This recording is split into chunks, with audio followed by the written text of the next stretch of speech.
Hello and good evening, everybody. Welcome in. We do have Frank the Tank. Good evening, sir. Fifi bonsoir, monsieur. Bienvenue. Kaka. Good evening, sir, and welcome indeed. I do believe German is actually quite tough to learn. They tried to teach me. They tried to teach me in the 6th and the 7th grade. Didn't go anywhere. I do have to say also, I'm still learning, trying to learn as much as possible French. Break devices. Thank you so much, sir, for the prime. Much appreciated. Oh my God, awesome. Welcome to the stream, and I do hope you're going to enjoy the content. Also, I did notice Medicine 017. Good evening, sir, and welcome, Rodri. Good evening. Hello there, sir. Let's see. Closing with an oven, mein Herr, and willkommen. Actually, und willkommen. Hi Nick Dave, bună ziua, bună dimineața, domnule. Good morning, sir, and welcome to the stream. Thank you so much for picking up that first promotion. Thank you also for the sub. Let's actually see Moonstrath. Hey, good evening, sir, and welcome. I did notice there were quite a few discussions over there in my Discord about what Lizardy Wizard is doing. Oh my God, I'm so excited to actually see that happening. Is it gonna become reality? I don't know. We'll see. Looking at the lobby right here, we do have the two teams starting to be in the lobby and readying up. On one side, Tidube with JR, Titiits, and Sprig will be playing tonight for Freritos de la Vega. And I do have to say, they kind of call the big guns. We do have JR over there, last one in. Let's actually see what he's gonna do in this game. EXTAZZ with Erwan, Joce, and Pipo will be the ones playing for DShark. I do believe it's going to be quite a challenge for both teams, and we do need to see how they're going to do on the Primordial map. Remember, Primordial map on the CivFR Squadrons does not actually spawn with volcanoes. They are playing with classic ridges, so no volcanoes on this map. No exploding wonders. I cannot, what can I do? What can we do? You know, I would love to actually see them play on the other map, but they actually like more flatland. It is what it is. Now, we're going to need to see also if they're starting up the Versal something draft over here. I'm trying to figure out if no, they're not actually. I don't know what they're doing. Ban. Let me actually ask pick and ban here, because I do notice on the CivGG website there's nothing up, so I don't know if they're actually gonna go here, if they're gonna go there, what they're gonna do. Okay, so they say no. Okay. They say no, so that means CivGG Versal.app is gonna be the thing. Freritos DShark, okay. No, got it. Okay, there we go. So let's actually click on this so we get redirected to the actual game, and okay, there we go. We're getting into the draft over here. Yeah, so this was developed by the French community to try to add more bans first of all, and give a better way of picking and banning. It's still in development, and quite a few changes are happening from one week to the other. Gathering feedback from the players and trying as much as possible to improve it. I do see two auto-ban civilizations for this week. It's gonna be Coupe, and on the other side Movember. Unfortunately, Movember still did not get fixed by the modders, or I should say the developers of BBG. I did notice they were starting to do something over there. I noticed in the devlog they were putting in fixes for November, and hopefully it's going to be fine. And I guess we're going to need to see when that actually fix is going to get released. That would be a bit of a question mark over there. I also do want to talk a little bit about what happened in the previous games on the Primordial map yesterday and the day before. We did have a decent amount of coastal action, but I gotta say a lot of the times, like in both games, we've seen a lot of land warfare, which did shape the content of the game, or I should say the outcome of the game considerably. We've seen yesterday Scythia, who tried to attack into two opponents, could not manage to make it, even though he did try his best over there to overwhelm his opponents with his Saka horse archers. Oh wait, that was actually 2 days ago. Never mind, 2 days ago. They tried to make it, but yeah, at the end of the game, too strong, too strong. His opponents, Gorgo over there, did manage, yes, to lose a city, but then came back and took it back. And we did have Age of Steam that did also manage to get his general and push back as hard as possible against the cities of Scythia. Unfortunately, there was no scaling option for Scythia. We did also notice how important it is, yes, the sea control. None of the games did actually go for a late game, so we didn't actually get to see if nukes are going to be dropped and stuff like that. But we did see how important it is to actually hit those timings on the caravels, so you can actually be there with with enough gold, with enough resources, discovering military engineering for your niter control and niter generation, I should say, and of course giving it to your allies who need it. Now a lot of the times the players do have different approaches to the game, and I didn't actually see anybody, so we kind of talked about what we've seen. Let's talk a bit about quickly what we didn't see. We didn't see anybody try to go for a culture victory. It's a bit too late in the game. We didn't see anybody try to go for something like science.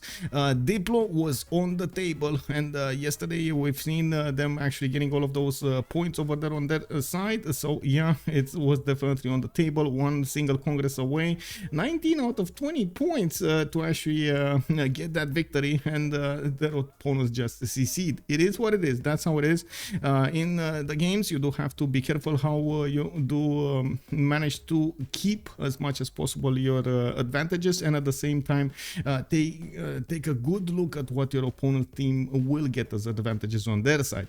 If they might actually get ahead of you, how can you counter it if you do have a counter, and so on and so forth. A lot of the times that this is one of the things that the players do like a lot about this game. You do have to think about the future. You do have to think 30, 40, 50, sometimes even 60 turns ahead to try to figure out exactly what is the best choice for your empire development. How can you get advantages over your opponent? In what kind of timing can you use to its best, to the best outcome.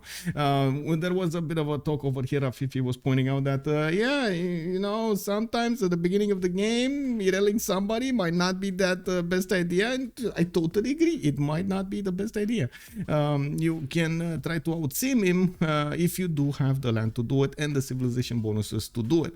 And now it looks like we're starting up the pick and ban phase on the screen over here. We do see in the bottom part of the screen the bans. On the left side we're going to see the picks, right side we're going to see the picks. Left side is Frerito, right side is DShark. We do have Australia with Persia, Cyrus, and Dido being banned over here by Freritos de la Vega. On the right side we do see Victoria, Age of Empire, Byzantium, also Basil II showing up here, and Japan. We're not gonna see the Japanese navies just running around. I wouldn't be surprised if we're gonna see bans like for example Norway over here, Elisabeth I, Age of Steam, and so on. Those civilizations that do have quite a few bonuses when it comes to the naval expansions, or I should say the naval projection. Justice, good and mein Herr. Hello there, sir. I feel the Australian ban was an answer to the will to have 40 campus. Okay, W, yes, yes. I mean, exactly. They answered you, Rafifi. They answered you. We've seen Australia yesterday, and I gotta say it wasn't shining that much. Catherine de Medici did manage to catch up to it. Yes, it did actually push quite a bit at the beginning of the game. Unfortunately, didn't have a general with his initial push, so it wasn't that amazing. Now we do see Age of Steam being banned, Norway being banned on the right side, one last remaining ban on Freritos de la Vega, another one remaining on DShark, and then we're gonna see the first 4 picks of the night. We do have still Mobande left open right for the picking over here. Montezuma, I would expect them to definitely prioritize gold generation. We've seen how much it matters in a lot of these games to actually have that golden generation going between you and your allies, and especially on the primordial map, you do have a lot of chances to actually spawn relatively close to your opponent and with your ally, and be able to trade on the coast. You can imagine something like Portugal, something like Spain would be amazing. And talking about Spain, it just got taken down.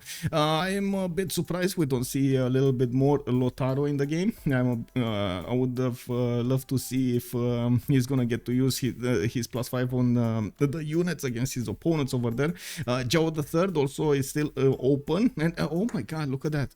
So we do have Joe the Third open, Mbande open, Nadersha open. I think it's even no Nadersha open. We do have Kublai China, who doesn't actually get to shine anymore, doesn't get picked that much, and I do think it's still very strong. We do have Poundmaker available for them to pick, and what is gonna be the best choice over here to ban? Because you see, there's one last remaining ban, and it's gonna be Eleanor England. Oh my god, I'm not convinced about this choice. Honestly, I'm not convinced. Like, we do have Elisabeth the First available for them. We do have Indonesia available for them. Both of them are very, very strong picks when it comes to this map. Still, Catherine de Medici is available. Lautaro is available. Montezuma is available. Oh man, oh man. I did also notice in the previous games that the players did not get something like Wilhelmina and did not commit fully to inland wars, even though yeah, that is definitely a possibility. How is Joe the Third still open? Okay, there we go, it got picked. Never mind. So Indonesia by Freritos de la Vega, Portugal with Elisabeth the Fourth somehow sneaked in through the draft over here, and it looks like they're gonna get picked by DShark. Now on the left side, we're gonna need to see how this is gonna go. Freritos does have one last remaining pick in the first phase, and then we're gonna go for the second wave of bans, a second wave of picks. Snebrel, good evening, sir. I miss Coupe also, man. This auto ban is it is so sad, and I gotta say, last time we've seen him in the games, it was in a CWC game, and it didn't shine that much. I don't know, like it didn't feel like it's you know, up to the players' expectation of actually out-simming everybody in the game anyway. I'm pretty sure a lot of the other civilizations did get buffed considerably in the previous patches of BBG, and yeah, I mean, yeah, now Coupe is just Coupe. But the only thing is, and I'm pretty sure a lot of the players are more wary about Coupe because of this thing than anything else, than its simming abilities and so on. It's its power to actually put a city next to you from a very early stage in the game. Like you spawn on the water, you have the ability to move, you have the ability to move really quickly, and an opponent of Coupe might actually be relatively close to the coast. If Coupe just shows up over there and settles the city 5 tiles out, I mean, it is what it is, right? So yeah, if he starts pumping out those warriors from a beginning stage, you can imagine the horror in the eyes of your opponent. Wilhelmina is also, yeah, Rafif is saying Wilhelmina is, I'm a naval trader, you know, naval leader, yeah. Also CivFR is calling out Varangian. Well, yeah, we're gonna need to see Varangian bonuses. I gotta say, I'm very worried about the update from BBG about Varangian. It does seem like it's gonna be another one of those auto-ban civilizations a lot of the times. It's like, oh my god. Nadersha coming up here as a ban. It looks like Ptolmeic was picked by Freritos. We do have Rome also on the right side. There's ban for DShark, and they're on their last remaining choice over here for a ban in the game. Mbande still open, Simon Bolivar open. We do have the Suleimans, both of them, Kanuni and Muhteshem. We do have let's see, in the top part, the Gorgo still open. Kree, I think even Kree is open, right? Nobody banned them? Yeah, nobody banned them. So yeah, Wilhelmina, of course, Wilhelmina. We do have Wilhelmina here. And it is gonna be Theodora. Wait a second, they actually are gonna leave Byzantium in, like the original Byzantium. They're gonna, no, they're banned. So they banned both of them, never mind. So it's Basil the Second and Theodora. Sorry, is it Theodora? Yeah, Theodora. The other one is Elisabeth. Never mind. It takes me a little time to get this going.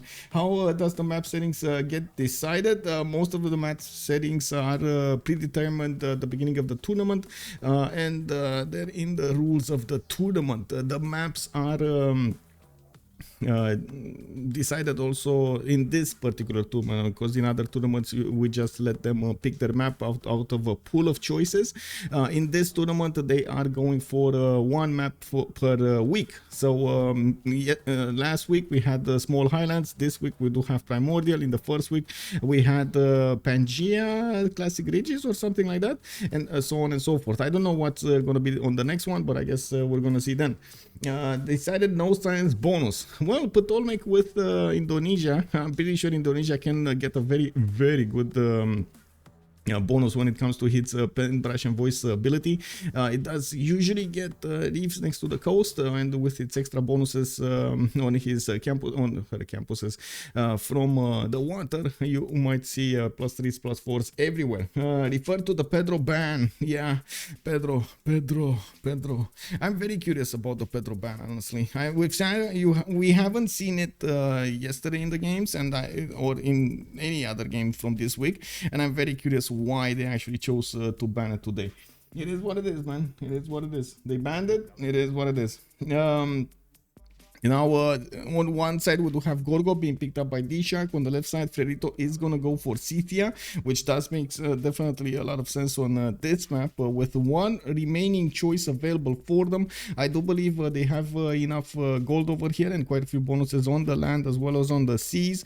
We're gonna need to see what is their last remaining choice. There was also a surprise yesterday with Scotland being played by Hazagi. He did manage to get an extremely good land, and finally we got our calls answered. Wilhelmina is gonna make it in the game. Freritos de la Vega picked it up.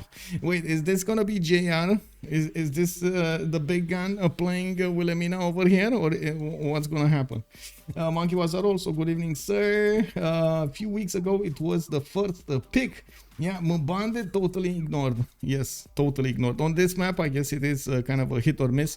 You don't know exactly what your continent is gonna be like, and if you're gonna spawn on something like a tiny island, you don't really want Mbande. And I gotta say, neither is we don't see preferences for Matthias Corvinus, or we don't see preferences on Montezuma. Both of those are usually very high up in the players' choices. And Kublai Khan China, nobody is playing Kublai Khan China anymore, and it was one of the most picked civilizations in the previous tournaments, without any change, like it just happened.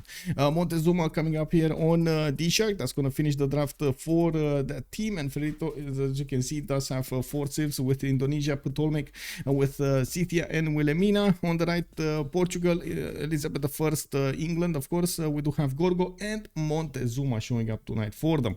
Now we're just a few seconds away from actually seeing the game load. I do want to quickly double check the 0ms so we don't have any issues over here. It looks like we're fine, and I'm gonna I can't ready up.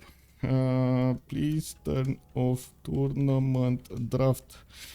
Well, I guess it's either please or s'il vous plaît, right? Let's actually put s'il vous plaît. Seriously, it's a bad idea. No river on Wilhelmina. I don't know about that. We've seen it quite a few times actually get river, so I wouldn't actually call it out like that. We're gonna need to see how this is gonna go.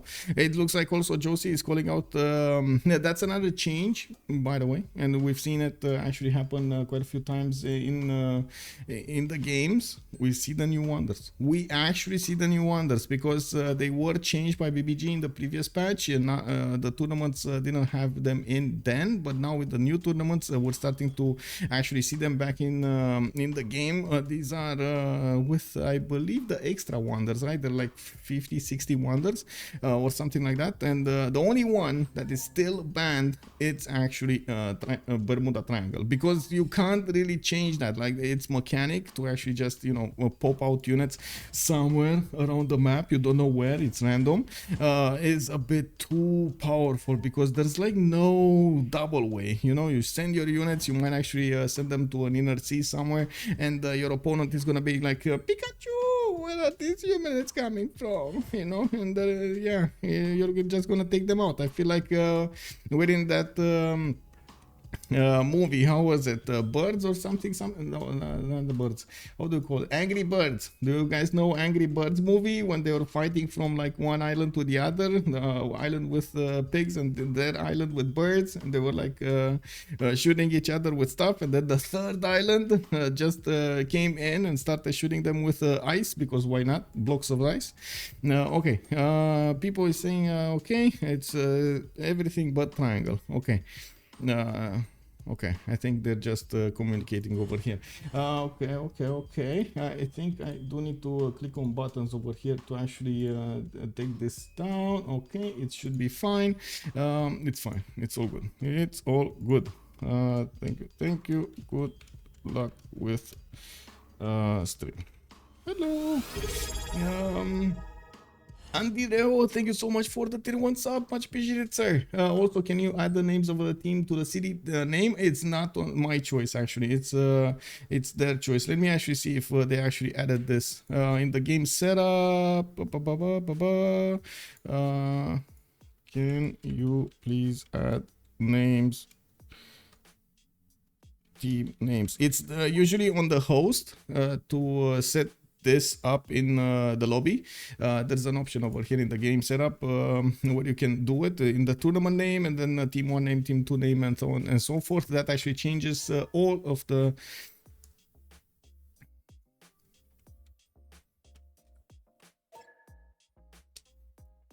okay, there we go. I think they did, or I don't know if they did or not.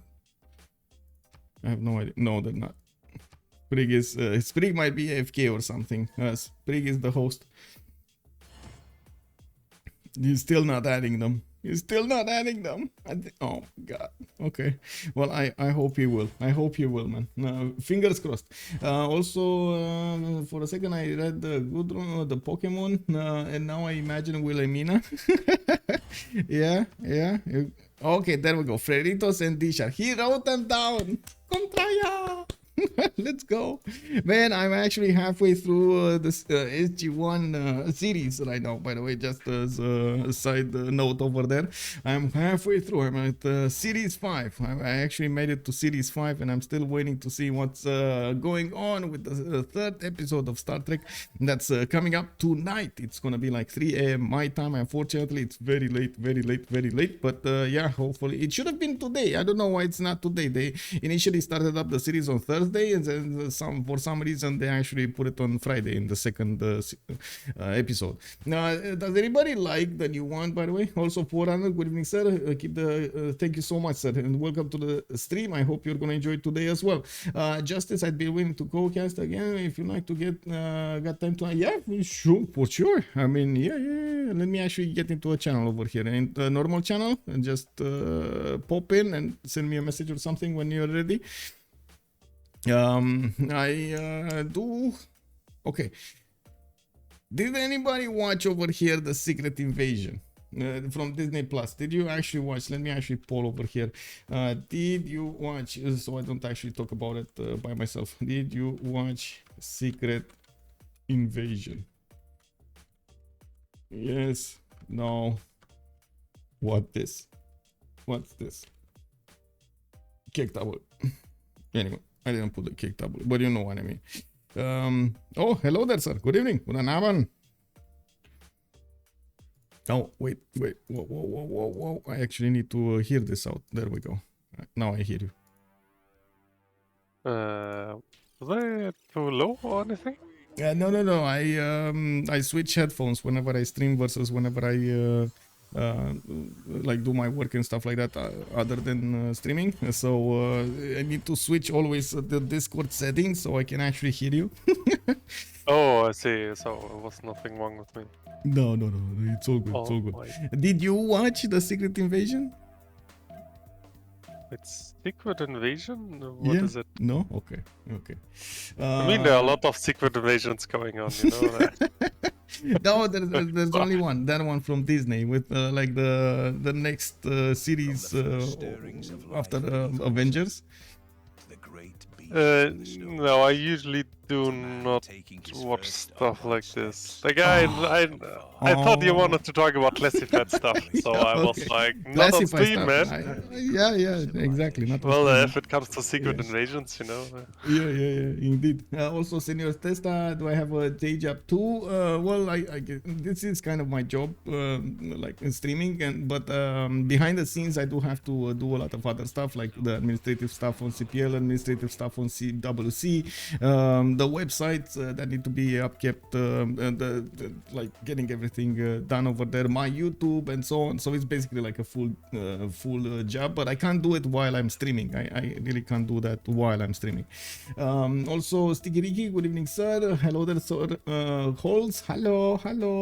Also, I don't know exactly what happened to Jack the Ripper. Some people told me that he got another job or something, so I guess it is what it is. I don't know. I don't know if that's true, Machiavelli. I have no idea. Also, good evening, sir. Good evening. Okay, so we got a first map. This is the first map. Let's actually put really quickly the remap prediction. We're gonna have a remap token for each of the teams over here. Submission period for 5 minutes, and we're gonna need to see if we're actually gonna keep this map or not. Let's actually see Portugal, the first time we actually see it on the primordial map, I gotta say. We do have him with a +3 harbor over here. It does look like he can actually move for the ivory for the 2-1, and of course getting the amenity from an early stage. That's going to allow him to get another city to the southwest, and if he's lucky enough to get God of the Sea, it's going to make that city good. If not, well, that's going to be a bad one. We do have him with, I gotta say, this island over here doesn't seem like it's going to be that great. He has some land to the southeast, but is he going to want to poke Scythia? I don't think so. He's probably going to want to stay away from the east. I wouldn't do that, man. I wouldn't actually poke Scythia at the beginning of the game like this. We do have also Scythia coming up with his 2-2 base. He did actually move from his 1-1 settle, and I do see he does have coastal settle. Now on the inner sea over here that he's gonna get to share with Egypt. Oh my, a lot of trade routes will be generated here. I'm actually surprised that we do see JR on Egypt. I would have loved to actually see him on Wilhelmina. Just saying, man. With a, big gun with Wilhelmina. Also, look at this. Tidube actually has Kilimanjaro. West side settle, Kili. Yeah. 2-2 bases next to Kili, and the 3-3 tiles over there getting worked. Pretty good. Landward, everything. Portugal can take over Mitla. Yeah, but that's still gonna poke the bear over here, Scythia. So I don't know if he's gonna do that. He's probably gonna lose the city if he does that. Anyway, I'm pretty sure he's gonna need to find another city state to take over quickly. Let's actually see. Vatican City is kind of bad. Nazca maybe. Nazca could be one. Now we do have next up to take a look at the spawn of JR. He does have a rocket that settled on a rice style with a 4-1-1. He's getting the extra culture there. I do see he has a pretty good Temenaki setup if he wants to on this particular city. A lot more marchers in the south, and Lady of the Reeds with Temenaki will actually be quite great on him. We've seen yesterday how good it was on Eleanor, England. So yeah, I'm pretty sure it's going to be good for him here also. Second settle on the honey tile. I wouldn't be surprised if he's going to settle at least one coastal to the west, so he can get those trade routes going with Scythia. And we do see that he's going to be kind of clumped on space over here, crammed on space, as Yosemite in the south, but that's definitely not a good wonder to actually benefit from at the beginning. We do have Majapahit also. This is Titiits, Indonesia, in the north, and it looks like he is going to be on this coast that he's going to share with Portugal. Now we're going to need to see if those junks are going to be stronger than the nows. We do have a scout coming up in 4 turns. He is already getting the faith because he settled on the coast here, and I do see he's going to benefit from Pamukkale in the northeast. We do have him with decent freshwater cities in the south, but I guess he doesn't care that much about it. Also, a possibility to settle the eastern side, where he's actually going to be needing to fight London if he does that. No canal city is in the north to actually fight. maybe? No canal city over there in the north. And from what I do see, Titiits is probably going to prioritize settling the west rather than the east. Now we do have London. This is Elisabeth the First. Erwan is going to play it, and Erwan over here is starting to scout out his northeast, getting another scout in one turn, and he does have fresh water from that lake. He also has in the capital a reef tile that unfortunately is blocking his initial harbor. I'm pretty sure he's gonna get it in the lake, so he gets the extra +2 there. Southeast Kumasi. Oh, wait a second. Oh, I see. EXTAZZ is actually to the south, and this might allow them to trade. England with Montezuma might trade with each other. And we do have Tenochtitlan with a 3-1 base with another few tiles of 2-2s and 1-3s, 3-1s. I do also notice he's going to have one big continent, and if he does want to settle on the other continent, he's going to need to get shipbuilding to get on the other side. Not bad. He still has an extra amenity over there to benefit from, and of course can take out a city like Kumasi, even though those trade routes might actually help him. Now we do have him with the ability to fight Indonesia if he does manage to secure this placement over here of a city to the west side where his Eagle Warrior is, so he can pass those units through the one tile choke and get to the Indonesian cities. This is really not good land to actually pass through, to be honest. Not good land. There's so many hills, so many marsh tiles, rivers. Yeah, it's just like he's gonna get so much time to get there. Grade A fertilizer is calling out Machiavelli. I don't know what are you referring to. Lake Kilimanjaro. Oh yeah, Kili is kind of bad, to be honest. Kili over here is I mean he does have like 3 tiles, but that's about it, right? And I'm pretty sure Tidube is gonna be happy with those extra 2 tiles. We're gonna need to see how they're gonna improve with fertility. We do have 2 more civs to take a look at really quickly. Sprig on Amsterdam. Oh my god. I mean, this is not bad. Okay, wait a second. This is not bad. Like, looking at this, we do have Sprig, yes, with his 2-tile river over here. And then he's going to have so many rivers to settle on the west side. And we're going to need to see how much adjacency he's going to go and get to his districts. And of course, we do see some geothermals over here helping him out. That also means there's a continent split somewhere. Okay, there we go. South and north, the continents are split in half. Okay. East side, he has such a good protection against his opponent over here. Pipo is gonna have to pass through the mountain somehow, and as you can see, it's unpassable. It is what it is. We do have Pipo also with 2-1 base on the city of Sparta. He does have another setup over there on the 3-1 sheep tile, and north can actually put down a city on the coast.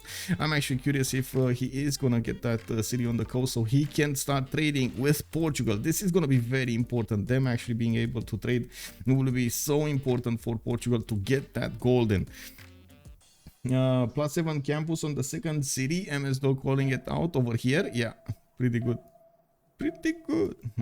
What do you think about the spawns? I think Freritos has to be pretty unhappy here.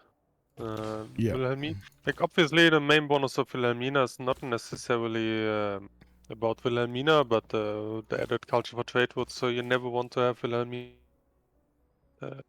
Also, Indo has an extremely low tempo spawn, also pretty isolated. Scythia will find no one he can bop into. So I think that's the case of Freritos remapping. Yeah, it kind of looks like they're gonna want to remap this, and you gotta say Scythia, even though yes we mostly know it for its Saka horse arches, but honestly Scythia can do very well on the coast also. He can put up a coastal pathway over here like a canal city and just pump out bows like there's no tomorrow. Is it gonna be enough for them to actually do this? I don't know. There's always an option for Scythia to do that, but as being said, Indo and Wilhelmina both have very unpreferable positions, so yeah, I think that they are not happy. By the way, as per usual, I would appreciate Discord stream so we can talk in real time. I did notice there's quite a bit of lag today, a difference between the live stream and the screens, the actual stream. I don't know why, but it is. Yeah, I guess it sometimes just depends on the Twitch servers, some like ±5 seconds or something. Yeah, there you go. You got it? You got it? It's all good? Yep. Okay. Cool. Oh. Okay, there we go. Okay, so now we do have the remap vote going on. We're turn 10.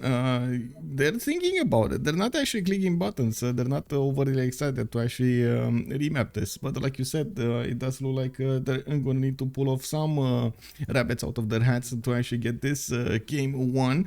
And I wouldn't be surprised if, honestly, Freritos are going to try to get this going. Like, this is not a bad spawn for Cleopatra, not a bad spawn for Scythia, but not ideal in the sense of like you said, adjacency towards their allies, towards their opponents, and using their civilization bonuses. Oh my god, both teams actually, they're doing it. Okay. Well, yeah, I mean, yeah, you know, they put their big pants on and that's it, big boy pants on. It is what it is, man. It is what it is. Yeah, well, I mean, obviously everything is playable to a degree, right? Like in my mind, I think this is like below average positionally. Like from player yields, it's good enough, and I think on Primordial you may as well not be willing to gamble. Yeah. Let me actually take a quick peek over here. I'm putting the team labels on the screen so we do know left from right. On the left side, we're going to have DShark with Pipo, EXTAZZ, Erwan, and Joce. On the right side, we do have Freritos de la Vega with Tidube, JR, Titiits, and Sprig. It looks like they're already starting to get their second settles going, and we do need to see exactly how they're going to try to max out those bonuses. It looks like Lisbon did actually move for that 2-1 on his ivory tile. He's moving to the south to get another settle going. He's going to have a +4 harbor with a reef fish to improve and an amber tile right next to that city center. That does need a mine to actually get the extra production going to make it worthwhile. Now we do have to see how they're going to try to get the cities to trade with Portugal over here, and I think Pipo is going to be the one that's going to put the city to the northeast and allow Lisbon to send those trade routes. There's going to be a lot of gold generated here. I also want to say, get the first reaction over here from Justice. There was a vote in BBG, I think a casual vote or something, to delay Portugal's extra gold bonuses from the traders to Caravel technology.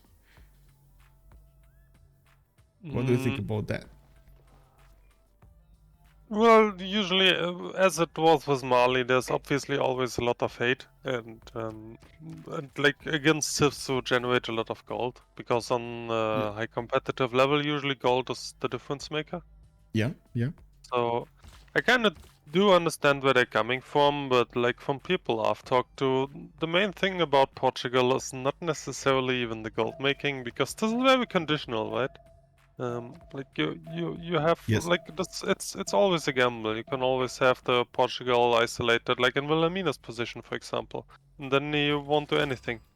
Yeah, somewhere in an inland sea, far away from everybody, and not even a city-state to trade to. Yeah, so Portugal is definitely more on like the gamble side, and like the most consistent thing about Portugal are actually just the nows, which are like among the strongest caravels in the game. So I don't know if like I think the reason why it's a casual vote is pretty much like people are just hating on gold per se. So they are. So I don't think the problem about Portugal is the gold bonus. Like it got nerfed multiple times, right? Like if you do remember, release Portugal, it was like he got insane food production, and like all the stats were like plus 50%, and it got nerfed multiple times already, and it's quote unquote only bonus gold, which also has a obvious downside, right? Like you have to trade navally, like there's no other option. Yep. Well, I do want to say bonsoir, Monsieur Rigi. How are you doing tonight? He's also calling out that Freritos so Canal plays and Scythia is going to win the game. We're going to have to wait and see how Tidube is going to play this out. He is, I gotta say, Tidube is well known for his big brain over here. So we might see him pull out that perfect rabbit out of his hat. He can actually get two cities over here, one on the stone tile and one on the west side, to get those boats really quickly out on the water towards Portugal, even using his capital city he wants to put a harbor over there on the west. Now we do need to take a look at the strategic resources availability, and I think we should actually take a look at niter availability also for the next part of the game. We do have iron in the second tile of Lisbon. He did put that city in the south. He does have also a horse in the second tile of the city to the south, and I'm pretty sure he's going to settle next to or around that niter tile in the north, so he will get the niter acquired when he's going to discover military engineering. On Scythia, we do have third settler coming out soon from Tidube. He did choose to actually put a kurgan really quickly, improve his horses, and got the kurgan for the extra faith, not needing to work the God King card, so he gets his extra production from the other card. Comstorm Sky did get settled in the southwest. I'm actually a bit surprised that he settled it over here on the 2-1 instead of the 2-2, but like Rigi was pointing out, they could definitely get the canal over here working for them on the west side. Yeah, we do have him with iron. No iron. Whoa, he does have iron in the second city, Comstorm Sky to the southwest in the third rings, and of course a few mountains over here to the north and to the south that will give him some extra bonuses towards his adjacency of campuses. And we do have him also starting to get his luxury resources improved. He does have 2 coastal ones, 1 amber, 1 jade tile, 1 whale tile, and he is gonna get those people happier. It's the content level, but it still is better than actually having penalties. I did also notice we do have a Temenanki already put down by JR. He did choose to go for Lady of the Reeds and Marshes, and he's going to get that extra production going. Already has amazing tiles to work with, a 5-1-2-1 over here to the north. That's a maze tile, and I do see underneath his captor he has a 4-2-1. So a lot of population growth, a lot of production coming up from those tiles. We do see Liang being plugged in, and I'm pretty sure he's going to go left side for the extra production on floodball terrain tiles, while in the south in WNW, which I still don't know exactly how to pronounce, but somebody from the stream said something Iwini, it's something like that. I need to pronounce it. I'm very confused about it, but anyway, we do have 2-3-1 ivory tile over there in the south. He's getting a galley out, and is talking about strategics.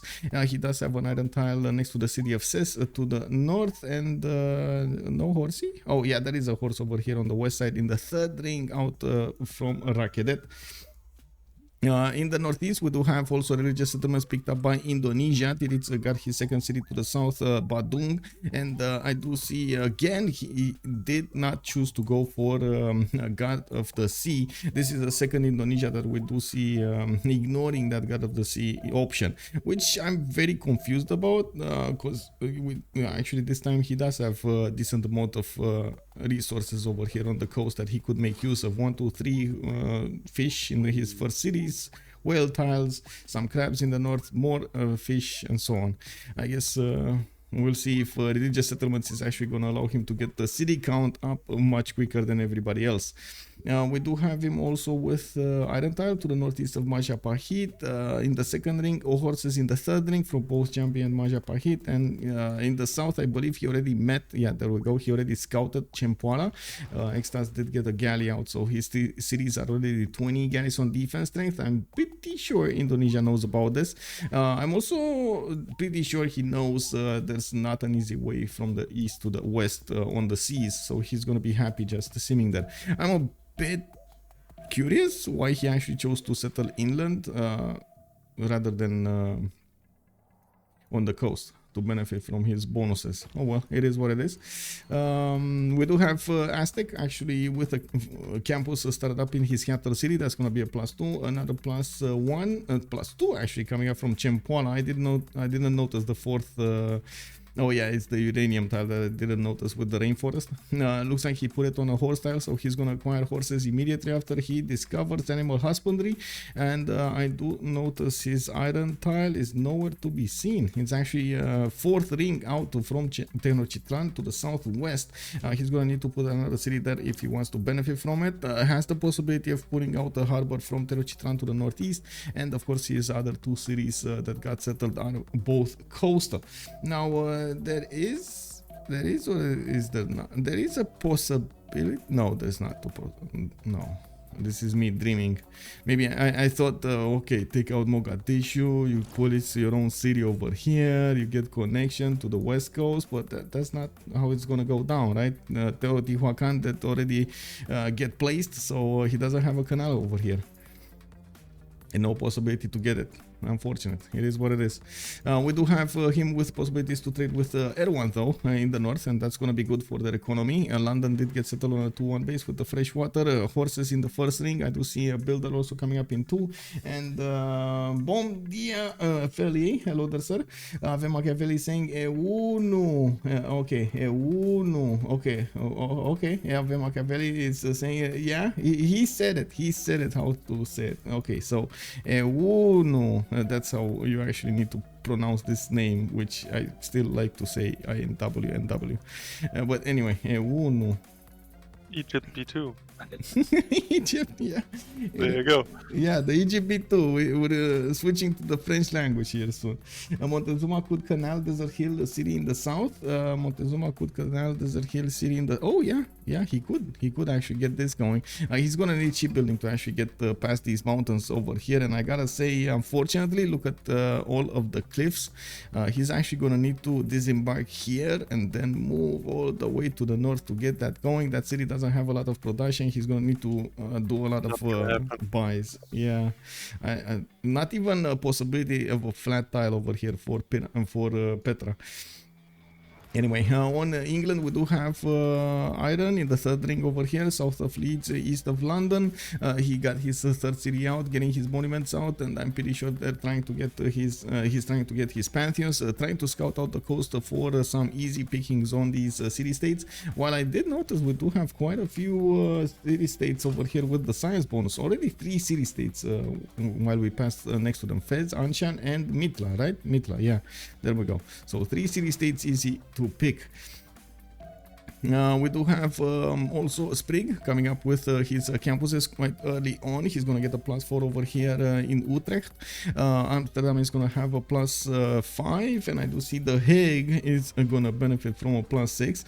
We will need to see if he's going to put a commercial next to it. I'm pretty sure he's going to need to go harbors as well if he actually wants to have a chance on the coast. And this is another one of the strategic decisions that I think we're going to need to take a look at, if he is going to dedicate to actually get something out on the coast, or he's going to just stay inland for the remainder of the game and try to do something against his opponents, both of them, in the South Gorgo and in the West England. I think actually inland, staying inland with the commercials and campuses would be the better of the two, but maybe that's just me. Netherlands does also benefit from horses in the northeast. He did put his campus on an iron tile, so he's going to acquire it when he's going to get bronze. We do see him prioritizing getting the science quite quickly. He's already on 17 science and 5 culture a turn with only 20 production. That's another one of the things that unfortunately does happen on Netherlands for some reason. Most of the time when I see it, it just doesn't have production. Doesn't like the same production as everybody else. Amazing yields, but when we're talking about production, it just fails before he's getting his industrial zones down. I think reefs actually delete cliffs. You need to switch to 2D to see clearly. Okay. They do? I don't know if they do. You mean this one? This? You think this is passable? The reef tiles? If that's... Oh my god. No. I'm gonna go into graphic hell over here. I'm sorry. What is it? Oh, strategic view. Oh my god, he's right. Check this out. He's right. Yeah, interesting. Yeah. Check this out. Yeah. There's no cliff over there. Okay. Oh my god, this is graphic hell. Anyway, let's actually take a look on the last civilization here. We do have Gorgo with God of War and Plunder. He's putting down his Stonehenge, and 2 turns to finish. He's getting moksha in the capital city, and we do need to see if Pipo over here is gonna get what kind of religion he's gonna get. We do have him with trade routes already coming out from Mycenae, and I do also notice he did directly settle on the silk tile, so he benefits from an extra culture point. At the moment he's not that high when it comes to stats, 9 and 10, but he does have also more things coming out for him in the next wave. I wouldn't be surprised if he's gonna go externals here, to be honest. Wouldn't be surprised. He does have iron in the south, also horses next to his capital. Both resources are easy to acquire. Niter is going to be available for Pharsalos. Let's actually see over here Niter on each of the team members. I forgot to actually... Oh my god, we got an early pillage. England Warrior somehow actually got into Netherlands campus and he's going to pillage it. Wow, kick. Anyway, where is his Niter? He doesn't have Niter. Oh my god, his Niter is actually across the mountains. He's never gonna get that. Okay, England does have Niter in inland over here to the southeast. Another one to the east side, and none on the coast. Aztec, Niter, no Niter on Aztec. No Niter anywhere. Whoa, okay, that's again unfortunate. We do have Indonesia with Niter. Okay, southeast of Jambi, that's with Niter. Okay. Let's actually see Ptolmeic. Ptolmeic already got the Temenanki, by the way. This is incredible how JR is trying to get this spawn going. Oh my god, man. This is screenshotable. Yeah, look at production food values on JR 1025. Yeah, man. Yeah, it's 30. 30 man, just his capital city has more production than all of the players of the enemy team. Yeah, this is why Ptolmeic is usually banned. Oh my god. Oh my god. Stupid Civ, yeah. Monkey Mazaro is asking us also if I can please take a look at the amenities for Aztec. Let's see quickly. He does have one marble tile. I believe he's gonna get the whales.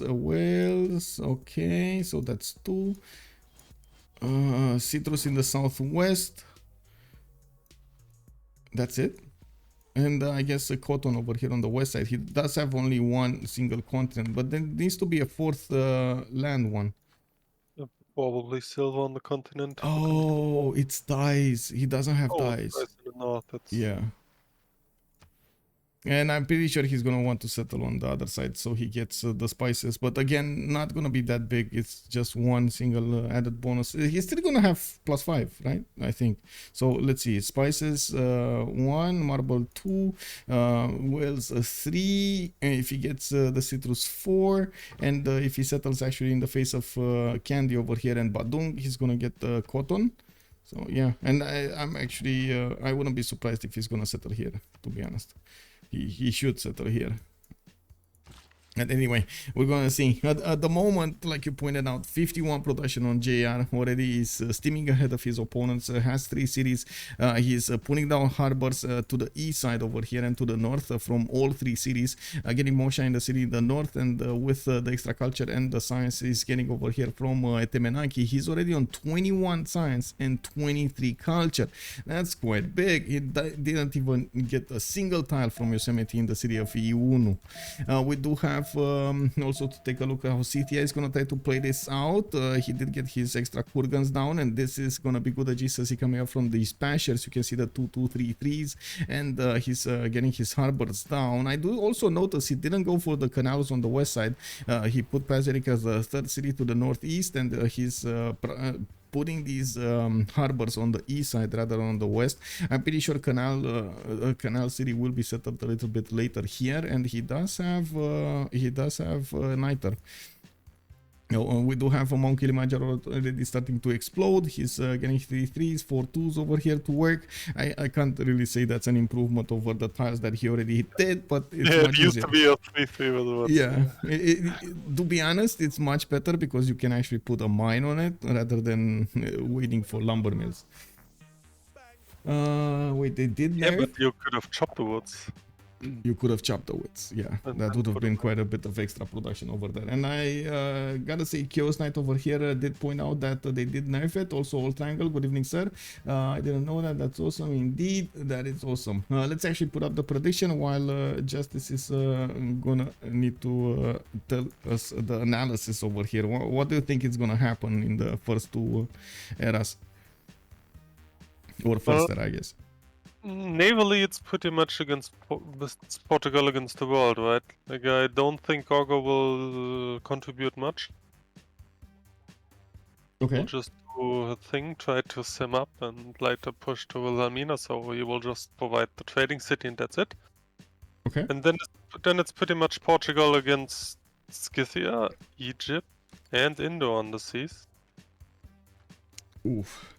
Is Indo? Oh yeah, he does have this powerful bay over here that he could just keep on settling, and he did get religious settlement. So this usually, by the way, this pantheon is usually used if you want to pump out settlers really quickly from your cities and try to expand much faster than other ones. Yes, it does give you a quote unquote gold in the sense that you don't need to buy more tiles. You do get to acquire 2 extra tiles with whenever you're going to pump out a settle or put down a settle, I should say. To be honest, a lot of the times when people do pick pantheons like religious settlements, I don't see them making use of it. So I'm actually very curious over here if Titiits is going to make use of it. By the looks of it, he is. He's already putting new settlers in production. This is before the new era, 28 out of 31, and I'm pretty sure everybody did get their golden ages. Yeah, everybody did. Oh my god, look at JR, 40 out of 19 points. Kick. Ancestral Hall Gaming. Okay, now I think Justice needs to explain us, why do you think he's going for Ancestral Hall in this particular position when he clearly cannot settle more than like 7-8 cities? I mean, generally speaking, it's not really only about like the amount of cities you can do. If you think about what audience actually gives you versus what Woloffs gives you versus what obviously Ancestral gives you, it's not like there's kind of like the old school thinking of, oh, you go Ancestral when you have room for 12 cities, right? But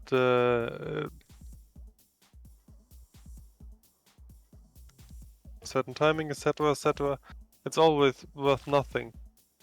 That being said, probably JR thinks here audience doesn't give him too much here. So like the next best thing is really pretty much Ancestral, and even though if he might be stuck on like, I don't know, like 6 or 8 cities, if JR thinks 5 builders is worth more than like one amenity and the housing in the city, may as well just go for it, right? Like Yeah, you're a lot more flexible on the thinking about it. You really have to take into consideration what stuff actually gives you. And I actually appreciated a lot that like kind of the meta broke up a lot. Because like yeah, as being said, audience actually doesn't give you that much. A lot of people just always do it on autopilot, but on like the higher levels, you can really see a lot of things which are not that obvious, like this Ancestral, for example.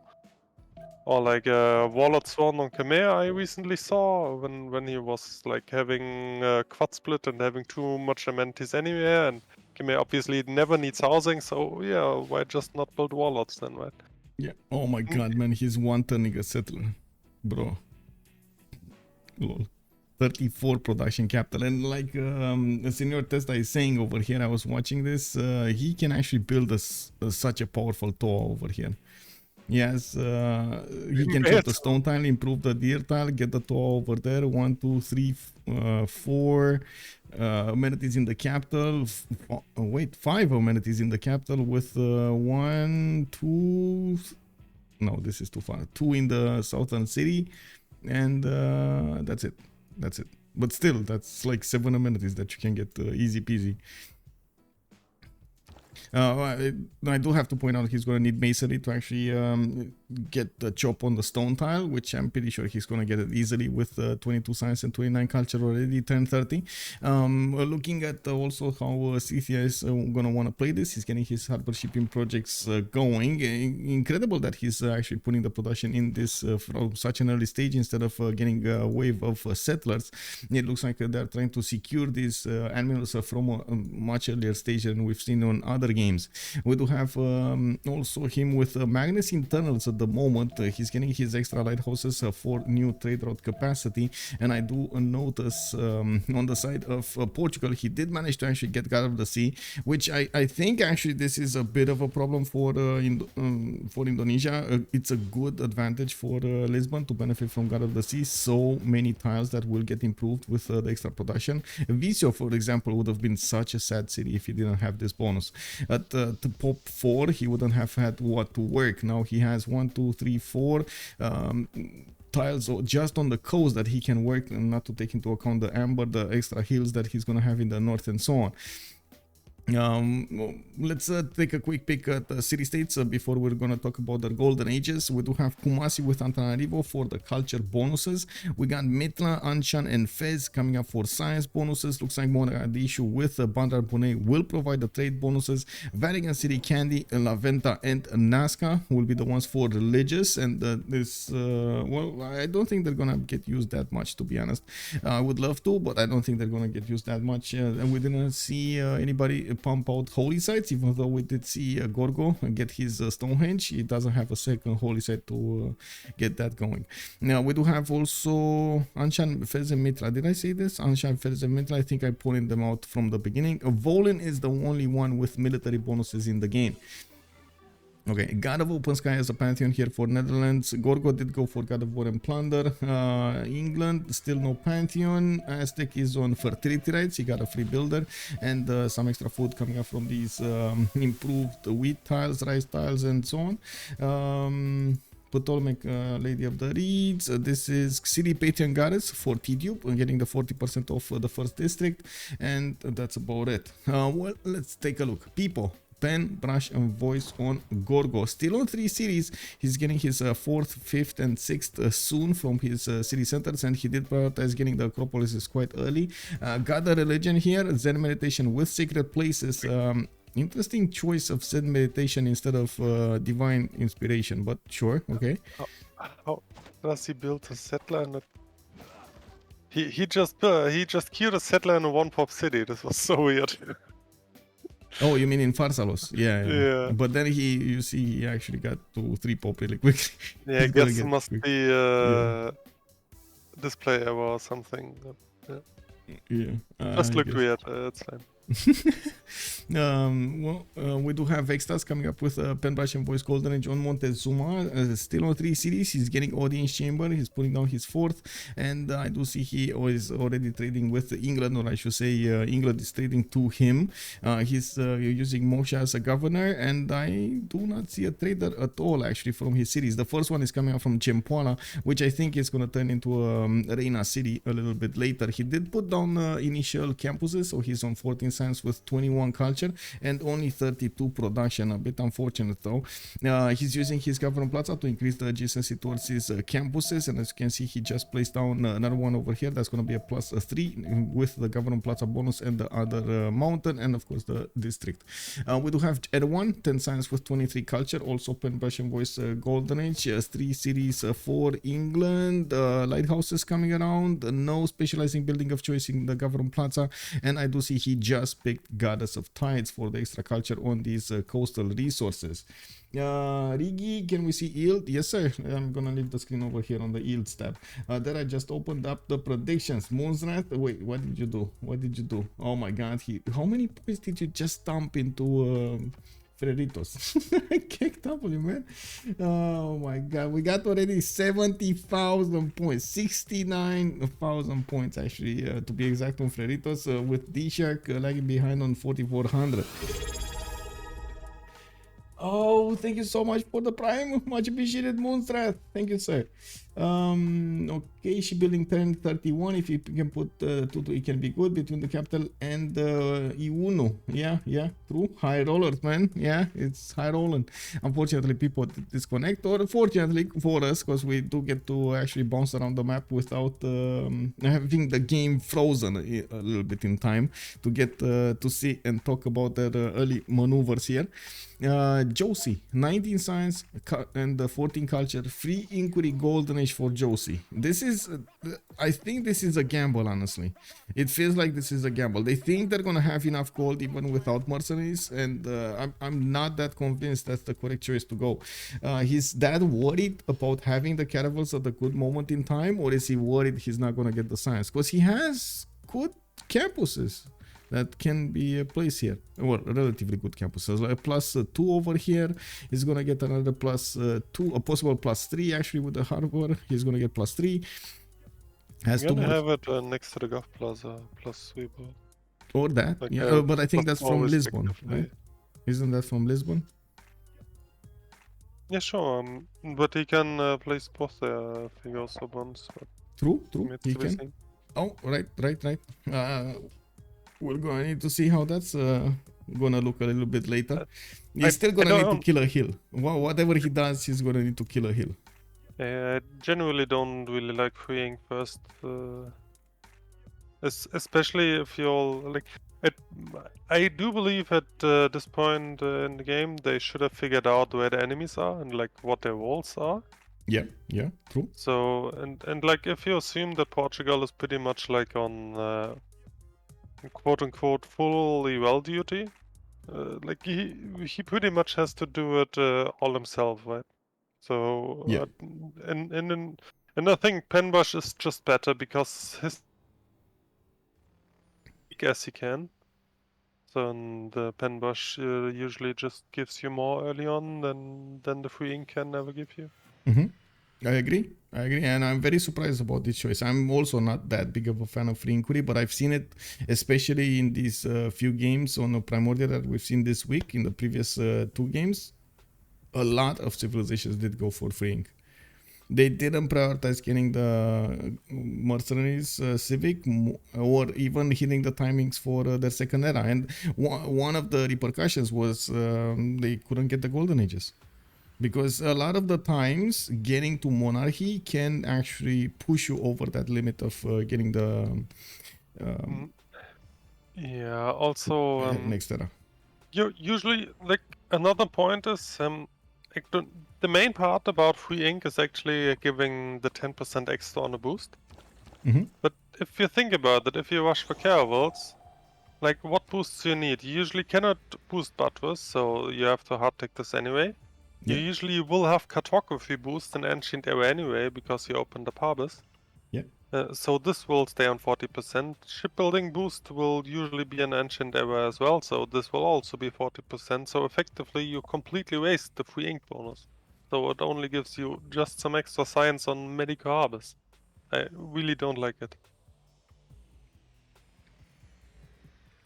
Yeah, I'm not a fan either. I guess we're gonna need to see if this is, it's one thing what our opinion is at the moment, but it's another what will happen in reality. We're gonna definitely need to take a look if this is the Also, square rigging obviously usually has to be hard-teched as well. So there you go. Like for naval warfare, freeing first, very difficult, in my opinion. Yeah, square rigging is the technology for frigates, by the way. It's right after caravels.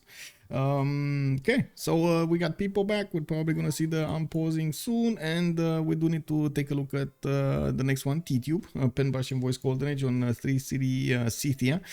He does have at the moment only 8 faith, 46 production, 11 science with 20 culture. He's gonna get that settled over there on the stone tile, and we do see him starting to put down campuses over here, a +3 from Sky.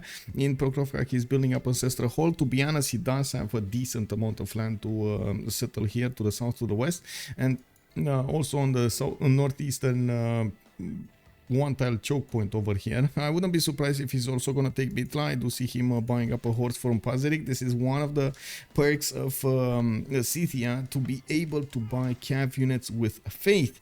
Now you do see he's also chopping down another one from Pazerik, and I'm actually surprised. Is he not using the card, the cav card? No, kick. What? Oh my god, that's why, like, if you usually if you use the card, you get to chop it with a forest, right? You one turn chop it with a forest, the horse. But yeah, that didn't happen. Okay, no maneuver card, man. Yeah, a bit unoptimized over here. We're gonna need to ask Tidube, what happened, bro? What happened with your horse? Why you chop without the carding? And Sasu also calling it out, Freritos. Freritos. We got a fan over here in the house. Bonsoir, monsieur, bienvenue. Also, CK Daiso, how are you doing, sir, tonight? We do need to take a look at JR. His 3 cities at the moment, pumping out settlers, 1 turning a campus, 2 more settlers going to the west side here to settle those cities. It looks like he's gonna put city on the 2-2 base. This is surprising to me. I thought he's gonna go on the wheat tile and leave that space for a better campus, but I guess he doesn't want to. He's also pumping out a few galleys to try to figure out exactly how the coast looks like and where are his opponents. We do see, and of course having the ability to actually protect his harbors if anything bad happens. He did actually finish Ancestral Hall, so whenever he's gonna put down one of these settlers, he's gonna get a free builder from it. At the moment I don't think he actually got to feudalism, but he's very close. 3 times feudalism here coming up from JR. This camp, what is this campus and why is he not building Temple of Artemis? Turn 36 feudal is completely insane, by the way. Yeah. If you put this into perspective, like pretty much everything before turn 40 is extremely good. Turn 36 is just it's very completely powerful. stupid. Very powerful. Okay, so this is the campus from Raketeta +1. I do see him going for lighthouses for those extra traders. Pingala establishing in Iunu for the extra science, and he did improve quite a few of his amenities over here. Looking at his amenities, he's still at the content level in his 2 cities, with a 3rd one coming up on +3. I guess we're going to need to wait and see if he's actually going to go that way. I'm very curious if he's going to build Toa. Nobody else did start up on Toa, so he does have a good chance of still getting it.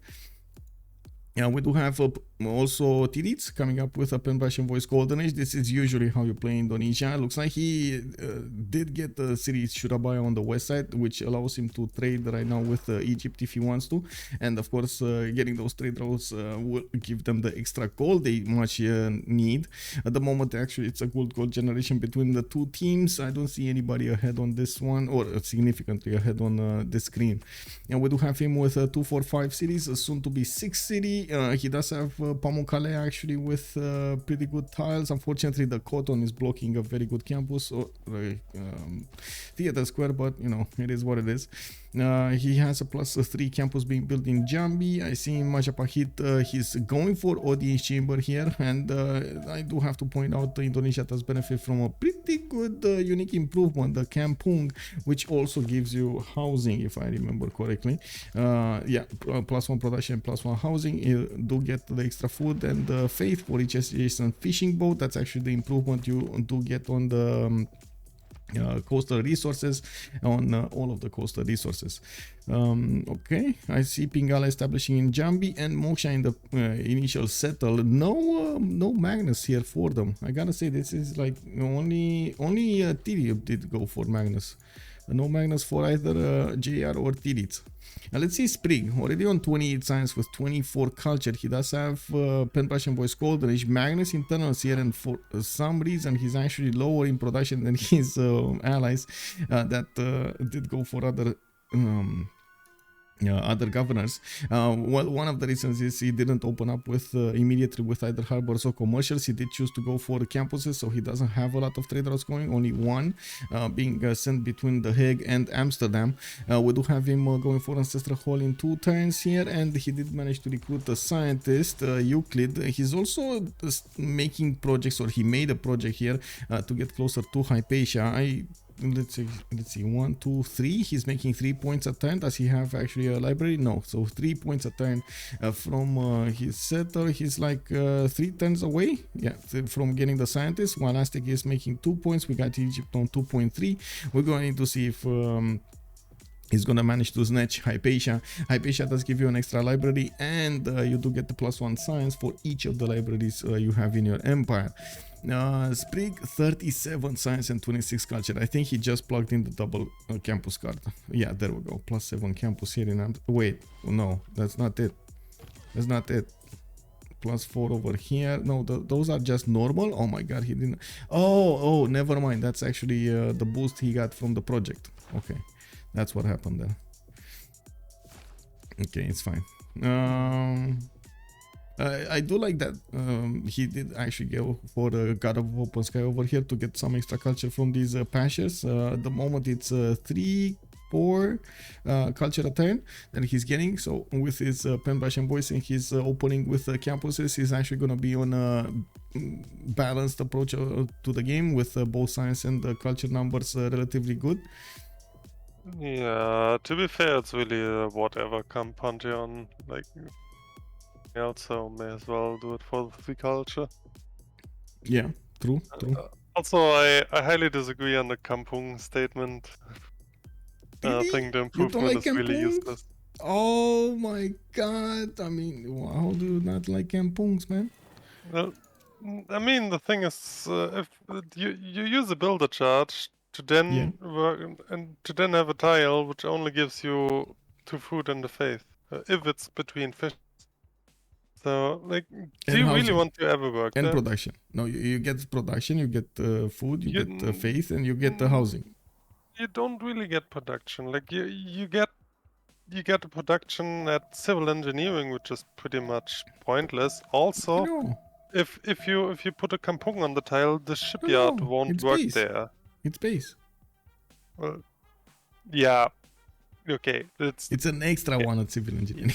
Yeah, but once again, if you have an improvement there, shipyard won't work on it.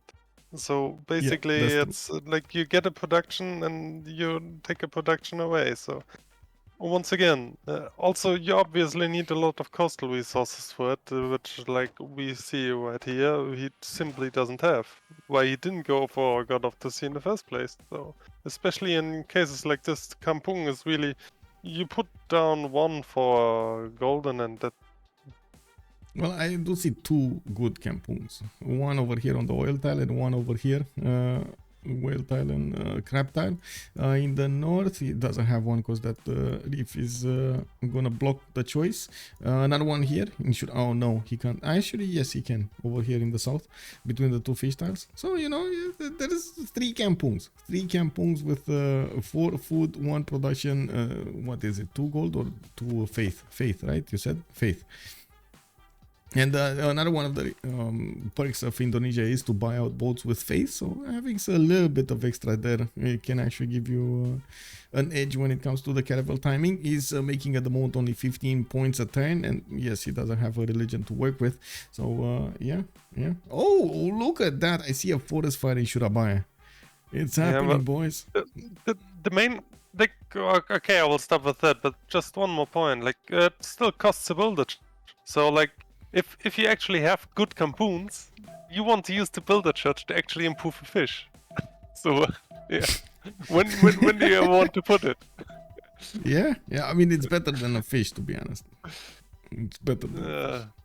Not really in my mind, but whatever. Okay. I guess at this point we can just agree to disagree, because chat always thinks kampung so OP. I think that's pretty useless, whatever. Okay. I mean, you know, it is what it is. JR over here getting his libraries going. I do want to quickly double check about Hypatia. He did get snatched over here. It looks like Sprig is going to manage to get that free library in. And look at that. He's waiting in the city of Amsterdam, you know, having a little bit of fun before he's actually going to start building the library. We do have Setter coming up in Wanted, and I'm actually a bit surprised he's not... putting it off, so he actually gets his 3rd district placed before he pumps out that settler. We do have also a sneaky scout from Greece starting to get in over here, and he's gonna get to pillage at least one thing over here. I'm not sure if it's gonna be the sheep or it's gonna be something else. We're gonna need to watch. I'm also a bit worried about Greece's settlers over here. Only 4 settlers at this turn. It does seem like it's a little bit low in the city count. He's starting to pump out writers, and yes, he does have a significant amount of great writer points at the moment. He's actually on, let's actually take a look here, on 2 great writer points. Okay, that's not that big. I was expecting more. We do have 1, 2, 3 acropolises. Wait a second, he should be building more. Did he not finish? Yes, he did finish. So he's on 3 points, not 4. Okay, not 2 points.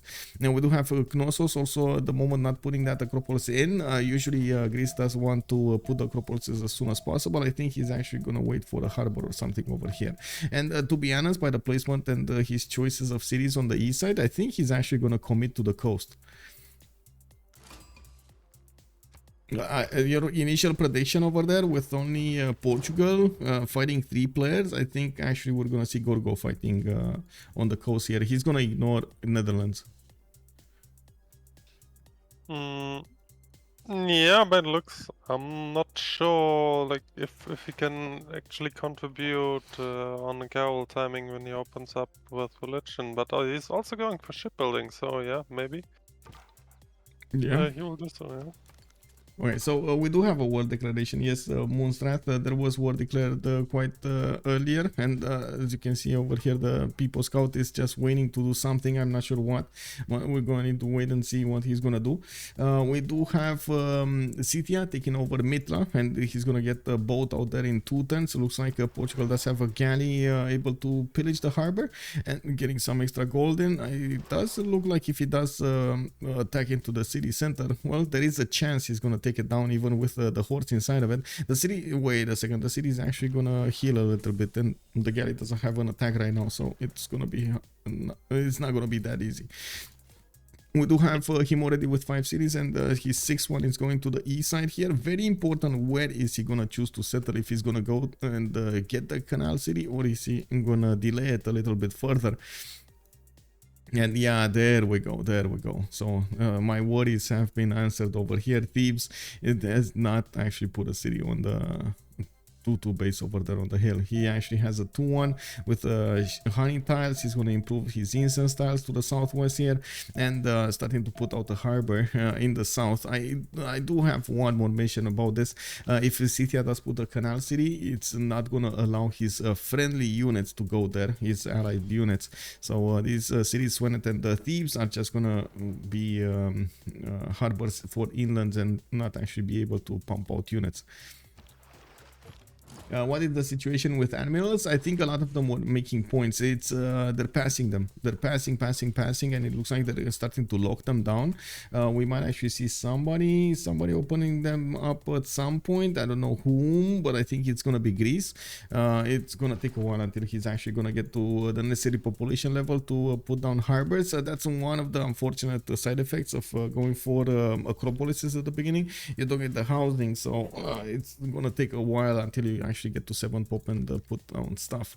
In the north though, Mycenae did get a harbor. Corinth is getting a harbor. That's probably what's going to happen in Knossos. He doesn't want to get the Acropolis out because he's going to lose out on his housing, and with the harbor you have the ability to get those lighthouses which do give you housing, so all in all it's pretty good. He's also getting a builder first in that city center, so he can improve the coastal tiles. Each improved fishing boat, I believe it gives you 0.5. Wait, I don't see fishing boats. There we go. You do get 0.5, right? 0.5 housing, 0.5 housing. So from each 2 improved resources you get 1 point of housing. Yeah, we do see Netherlands finally getting his 4th and 5th settled out, starting to get the markets in, and he did get pillaged on the sheep tile. Now there are 2 units over here from Netherlands that are attacking that scout, and slowly that scout is gonna go down. Amsterdam did put a commercial next to the Government Plaza, which is gonna be a pretty big one, a +5. He's gonna get the era score in there also. Not bad. Scythia can just build a canal in the city there. It depends on where he puts it, but yes, you're correct. If he actually builds it over here, yes, that's gonna be a canal. Or if you're talking about the niter tile,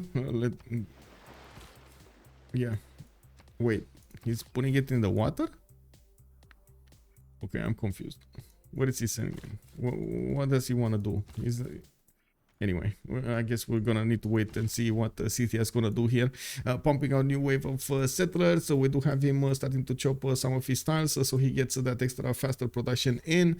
He still did not start on his libraries yet, and looking at his technology level over here, Tidube is going for apprenticeship in 6 for the extra production, while we do have Joce going for Batras. I do see JR already 3 turns away from cartography and 1 turn away from mercenaries. Extremely fast timings, and this is a result of his early tempo in the game. Look at that, JR 53, 54, while we do have 2 members of DShark on only 14 signs. Joce, even with free inquiry, golden ages on 21, and how, oh my god, he actually has more faith, more culture than he has science being pumped out from his harbors. This is insane. He did choose Moksha in the capital city. He's getting Warlord's Throne, and he's sitting on 3 cities at the moment. I think this is quite a mistake over here. He should have gotten the 4th, even if it wasn't that big of a city. Still, it was pretty good. We do have him with 4 traders being sent to his ally to Greece, and he's generating 64 gold a turn. Still lower than JR in the gold per turn. 69 gold is being generated over here by Egypt. And this is the biggest question. I think JR chopped the stone tile. Is he gonna build Temple of Artemis? No, I think these are chops. Oh my god, chopping everything, man. This guy, it doesn't leave anything. Did Joce try to attempt the suicide play on Midler? Oh my god. Check this out. Man, Joce? No, I don't think... Okay. I think we actually needed to put up a prediction over here. Is Portugal actually gonna get to Caravels? To his nows? I don't think so. There's no way he's gonna get to Caravels. He's gonna die in the next 7 turns, 8 turns. He's 7 turns Batras. Yeah, that's pretty horrible. Like, I mean, to be fair, he obviously has a pretty difficult spawn, but... Yeah. I do have to point out something that is... obviously coming up here, and this is not unfortunately we see this from the other side. We see the players miss their timings rather than hit their timings. I do want to point out exactly what JR is doing over here, so we do learn from it. He knows he's very close to cartography. He knows he's far ahead of his opponent Joce, and he is focusing everything he can on the boats pre-builds, so he can actually get enough of them at the correct moment in time, can actually get cartography in 2 turns. He's not moving away from it. He did get mercenaries, he's not moving away from any of them, and he is chopping the land, even though it would give him less production for some time, but also he's giving up on a lot of very good bonuses, including that Temple of Artemis. He's giving up on that bonus for the timing because he knows the advantage of actually taking down your opponent would be bigger than actually having a Temple of Artemis in the capital for a few amenities until the end of the game, which might actually end much faster if he gets the caravels.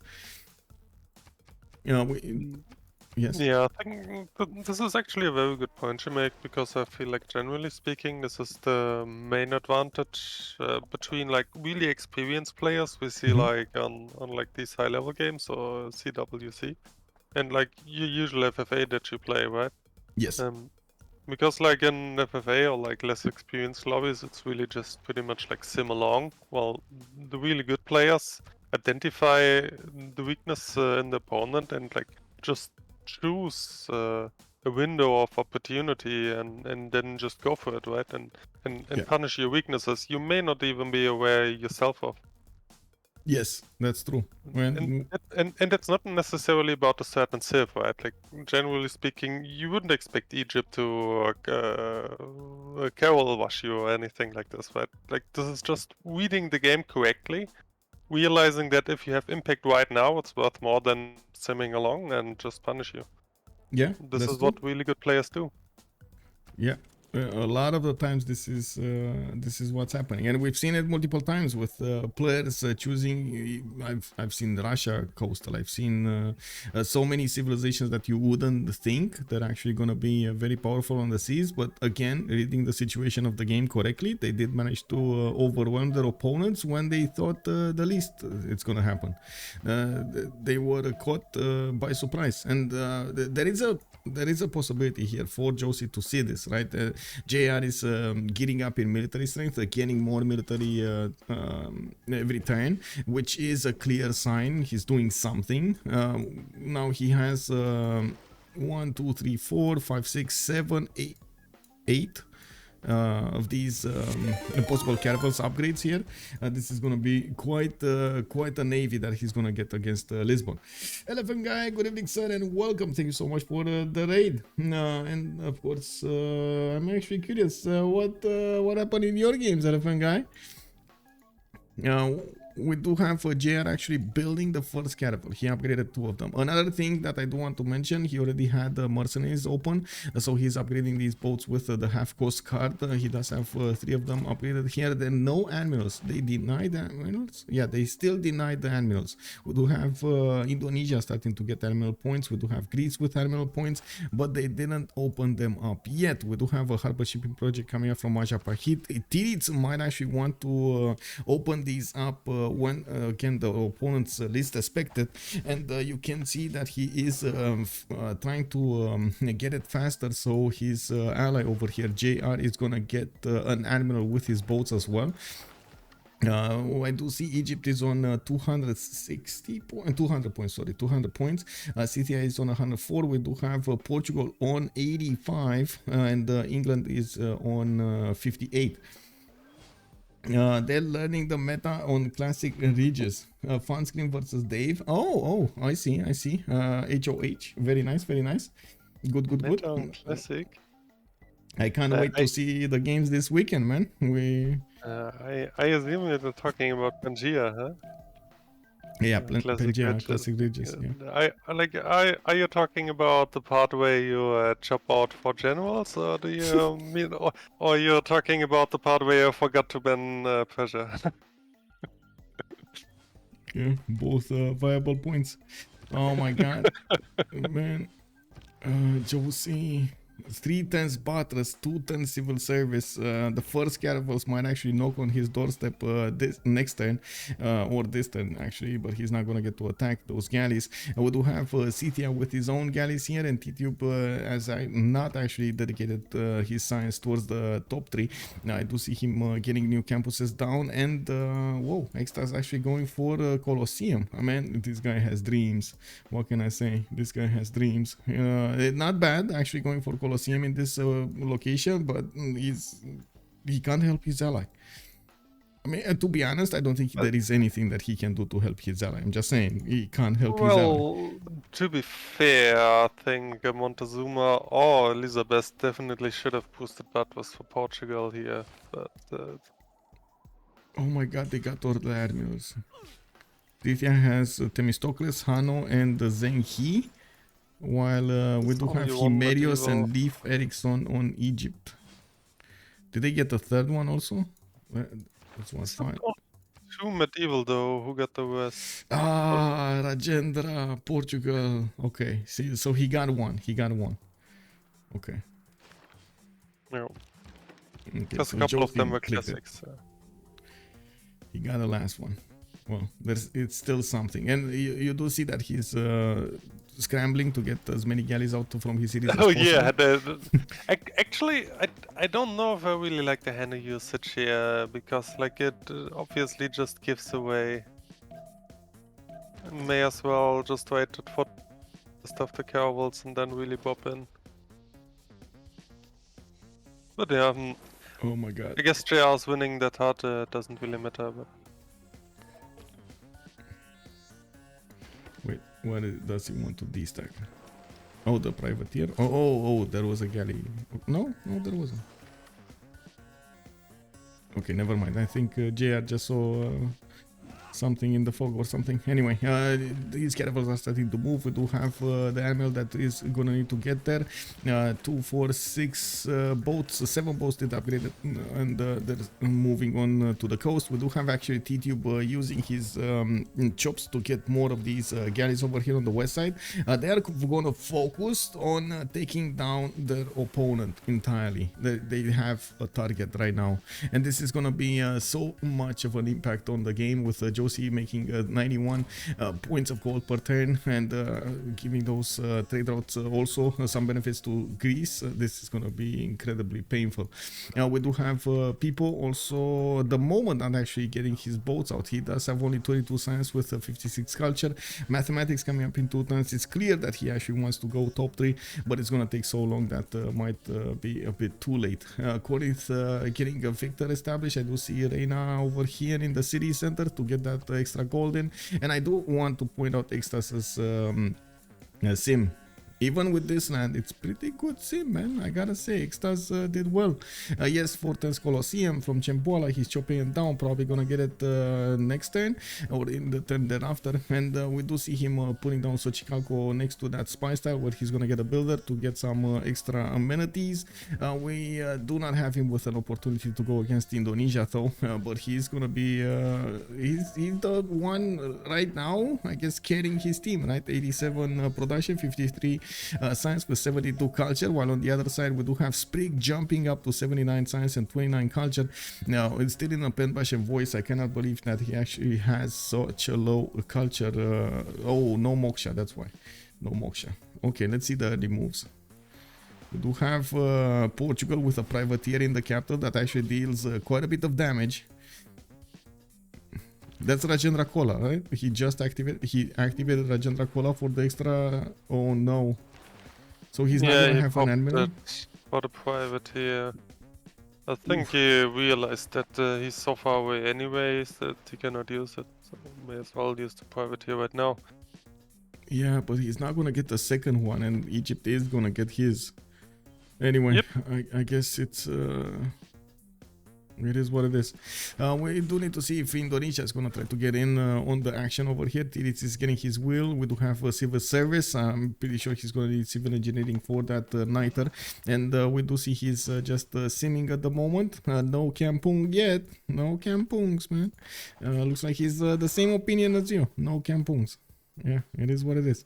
I did also notice 8 turns to go until the medieval era, and we do have the Egyptian caravels bearing down on the units of Portugal soon to take over some of these galleys. A lot of the fleet of Portugal did move in the back cities to the west side, so he can actually have the chance to upgrade some. But 6 turns cartography, I don't know about this, man.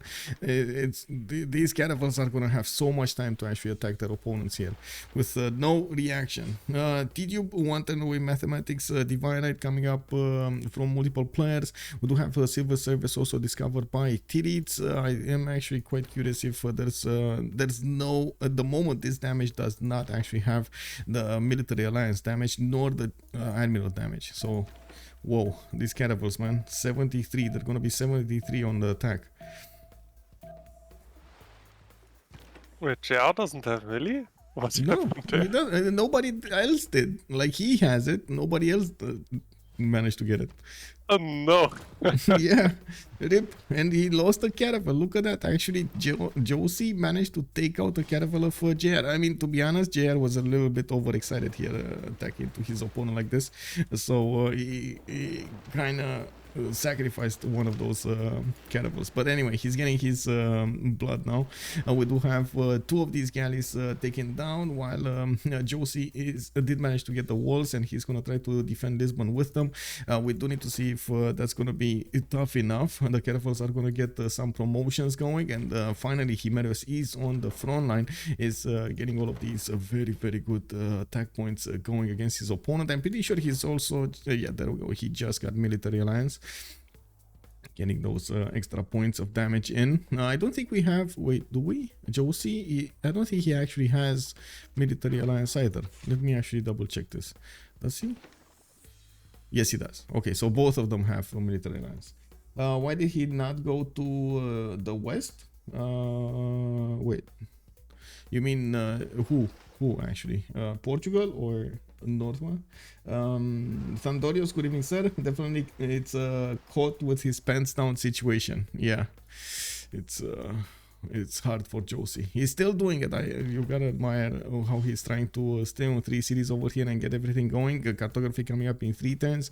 Pipo also going for Buttress, Divine Right in 2. We do have Tidube going for Buttress, and he's gonna get Mercenaries. I do have to point out that Tidube did get 44 science with 55 culture, while Pipo over there is 44 and 70. Not bad coming up from Greece. He was lagging behind quite a bit with very little science acquired per turn. Now he did manage to get enough. Yeah, we do have also next turn Colosseum coming out from the series of EXTAZZ, and he's going to jump up a little bit in the culture screen. Not to mention in all of his other stats, when we're talking about the amenities here, he's already on +6 in multiple cities. He's gonna have, oh my god, he's already ecstatic in so many cities. Why does he need Colosseum? He's probably gonna just try to get more cities out quickly. He still didn't settle the city on the west side, and we do have him with 2 more cities posts to the south. And let's actually take a look at the war moves. We do have Egypt starting to get closer to the capital city of Lisbon here, of Portugal, and he is going to take out one of those galleys to the north. Looks like he's not attacking into the city centers yet. Now, while he is starting to move a few boats to the southwest, where there is a navy being prepared to defend with Governor Victor bonuses, and Joce is going to need to wait for cartography. Still 3 turns. Still 3 turns. Let's take a look at Wilhelmina's bonuses. 2, 4, 6 cities out. He's getting horses out, and by the looks of it, he's actually going to go against Anshan. Erwan, the English Empire, does actually get to seize that city center. We do need to see if Netherlands is going to manage to get one of those generals. I don't think so. It's only Aztec that is making 1 general point. Why is he making a general point? Does he actually have an encampment down? No, his arena building gets him the general Tlachi. point. Right, the Tlachi. Right. Totally forgot about that. Now I was thinking that yes, the Netherlands can actually go against England over here on the land, and he could have actually got Erwan by surprise. As you can see, Erwan is trying to get his sim done. He did manage to place 2, 4, 5 cities, and trying to get as much gold and as quickly as possible, so Joce can upgrade his boats.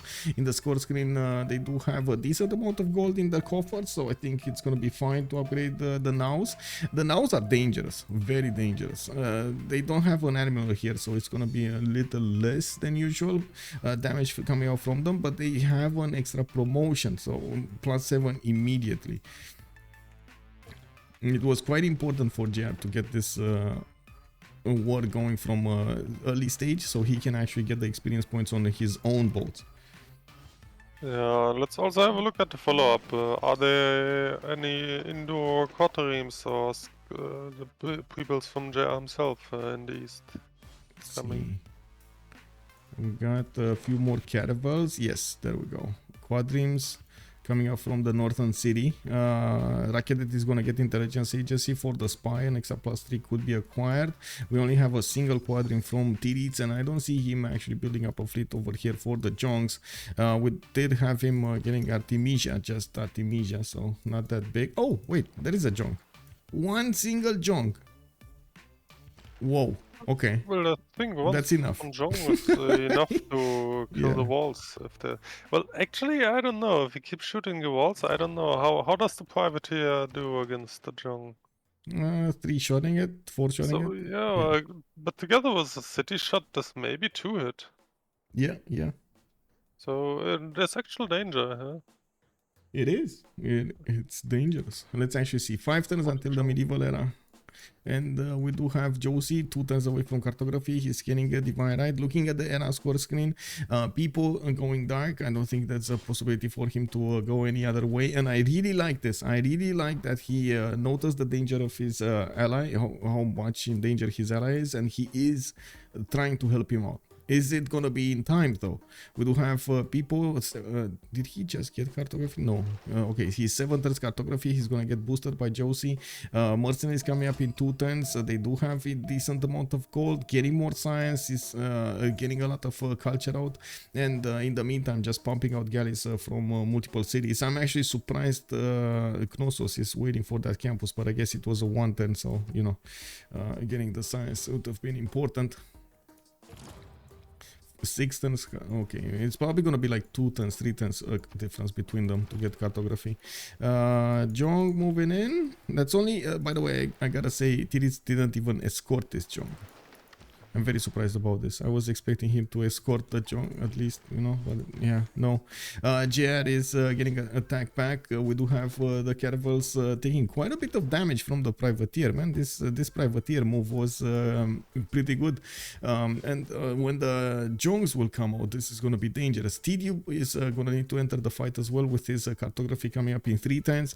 He did get mercenaries earlier, and by the looks of it, he did build the canals. He did. The 7 brother city did get settled over here.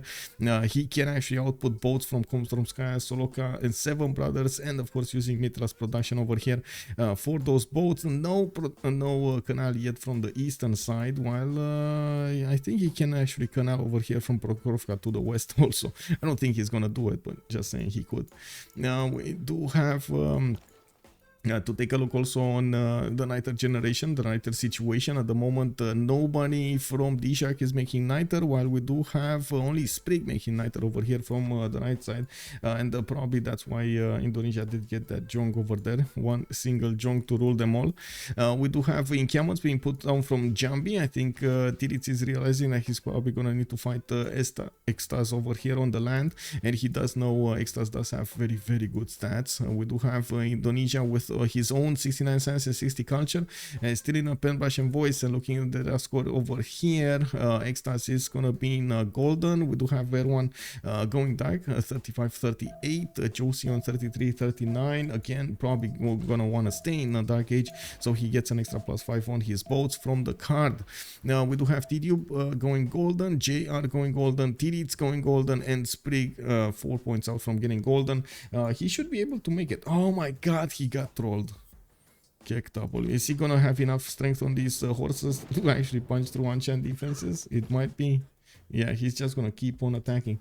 And over here we do have the caravels attacking the city of Lisbon. Yes, the first nows are on the map, and you do see they're not doing amazing amount of damage. They don't have the promotions yet, and they don't have an animal point helping them out, while the city of Lisbon is going down. I don't think they can save the city. Like, there is no way they can actually save this city. But he definitely needs the super help of Scythia. And I really want to point out the synchronization of their timings over here. So first was Cleopatra entered the war. Exactly what they needed. A Jong followed this up with so much distance. They actually, you gotta take into account how much distance there is between the cities, the initial cities, and their opponent cities to get these timings correctly done. And then Scythia at the correct time, he's gonna get a navy. He is gonna get to help out Cleopatra exactly when he needs it. This is, I gotta say, this is incredible. I really like this. It's very rare that you actually get to see follow-ups being done like this. Yeah, I mean, there's a reason Freritos is current CWC stand champion, right? Yeah, yeah. Kind of expect clean play from them, I guess.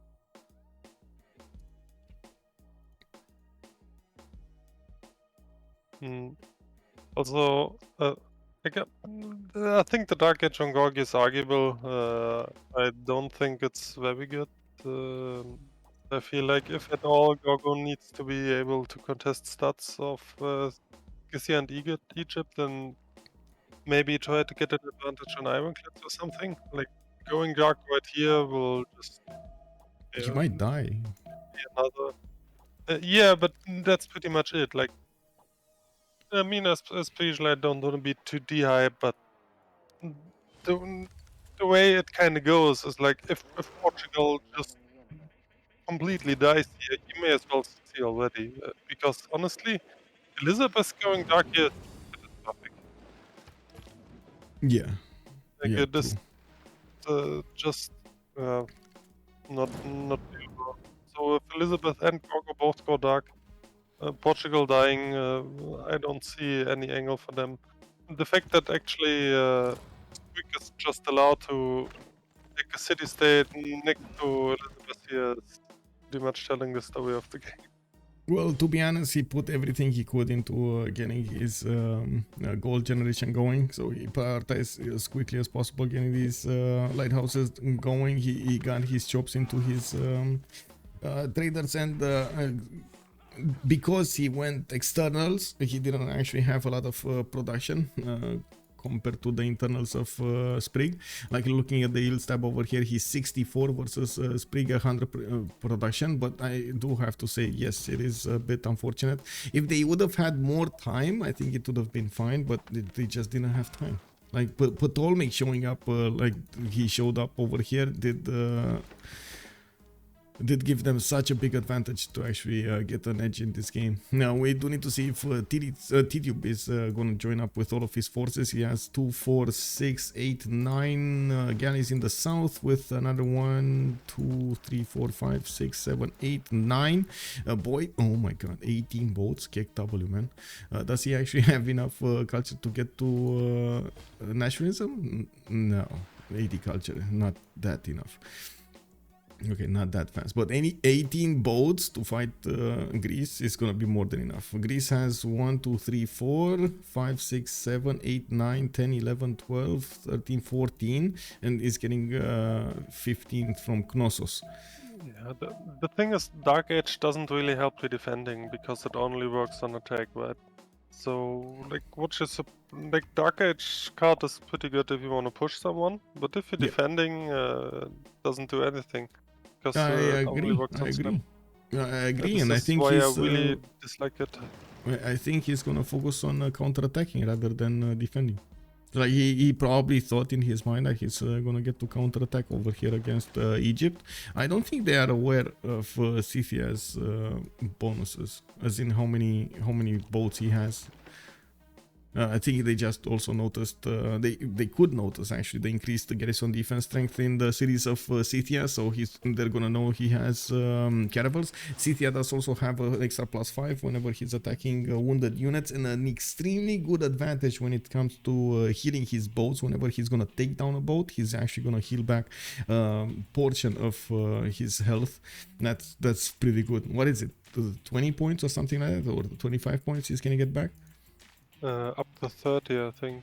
Up to 30, can you imagine? That's a lot of points. That's a lot of points. Yeah, but Gorgo doesn't have an admiral. Like you cannot think of a counter push without an admiral. Yes, I agree. It just doesn't fit. I mean, just to put this into perspective, like I'm talking about like Freritos is obviously a good team, current CWC champion, right? But Yeah. I still kind of wanna point out that I kind of feel like DShark just getting outclassed here on multiple fronts. I'm wondering right now if this was a difference because of the civilization picks.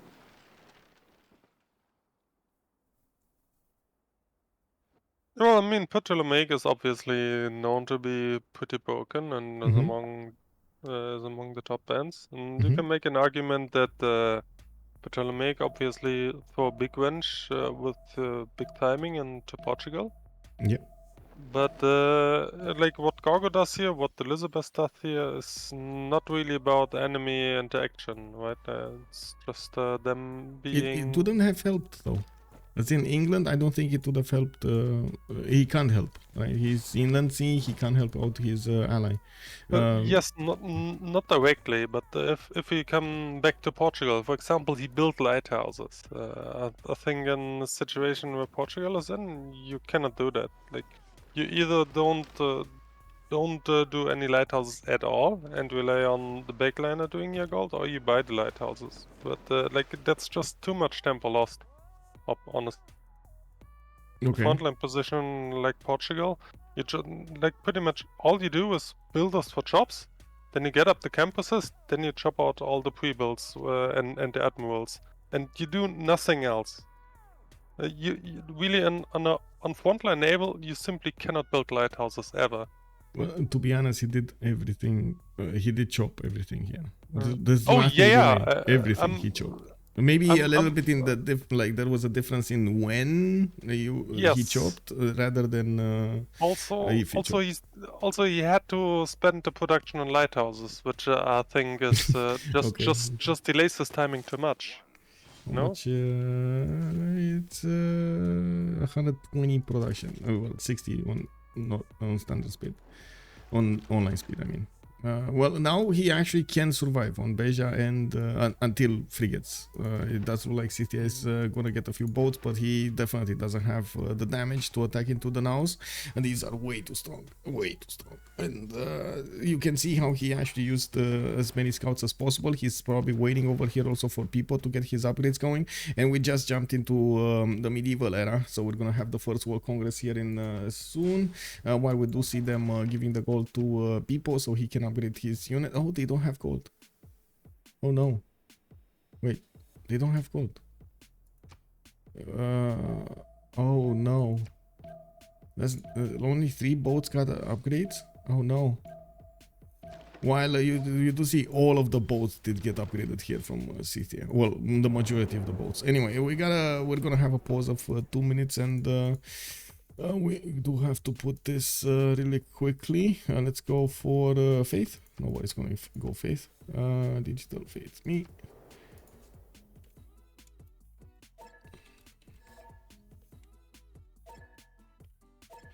Okay. So be back in 2 minutes. I'm gonna get some pizza. Woohoo! No, sounds good. Portugal needed to get more cities. I also disagree with that. Like in a frontline position, it's very common that you have to stay on 3 or 4 cities. It's really about the time. You simply don't have the time to put up additional setters.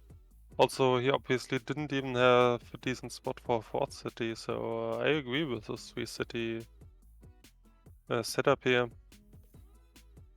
I just think that once again, like the main blender was building lighthouses, and he probably didn't get enough gold from the team.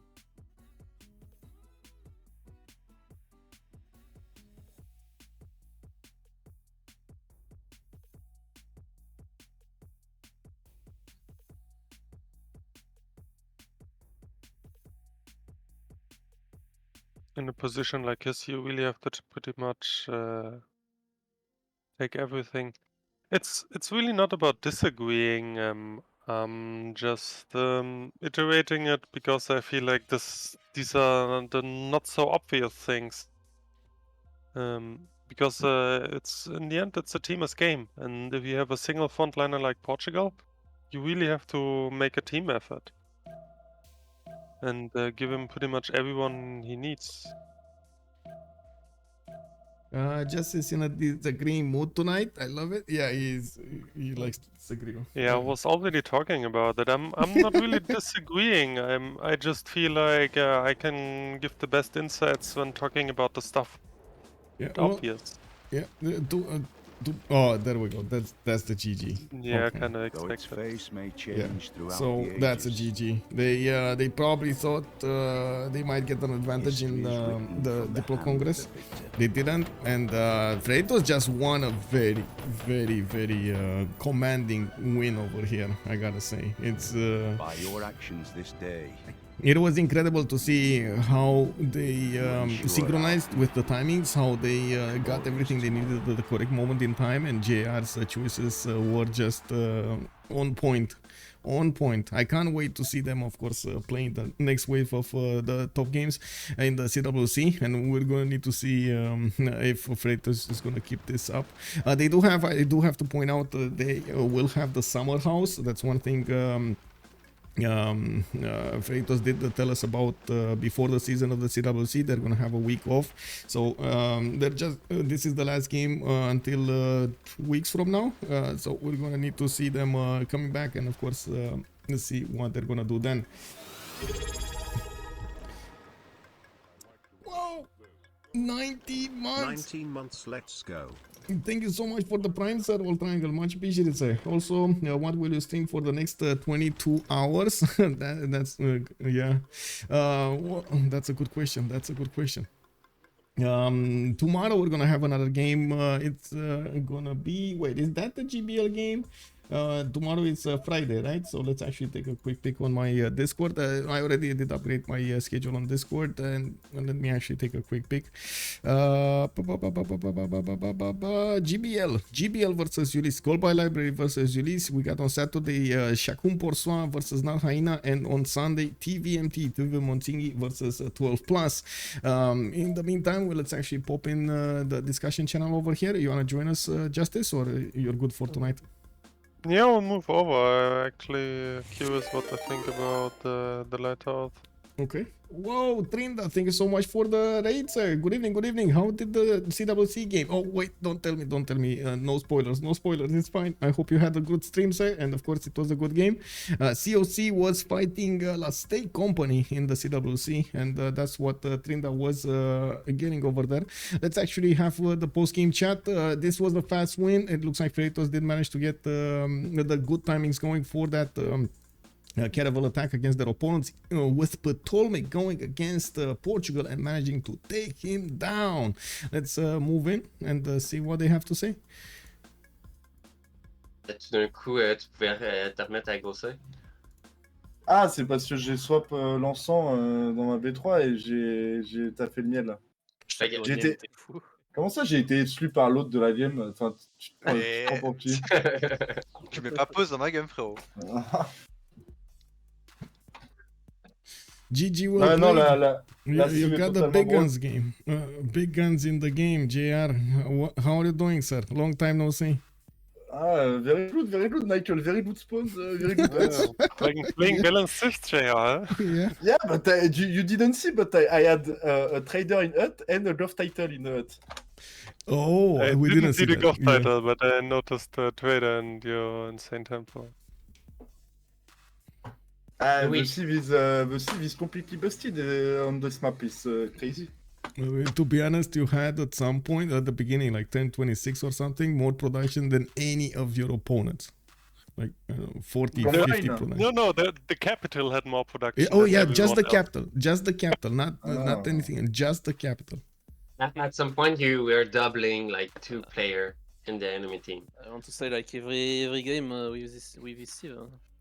Yes, the Civ needs to be destroyed. Like destroyed, should be like 20 nerfs in a row to.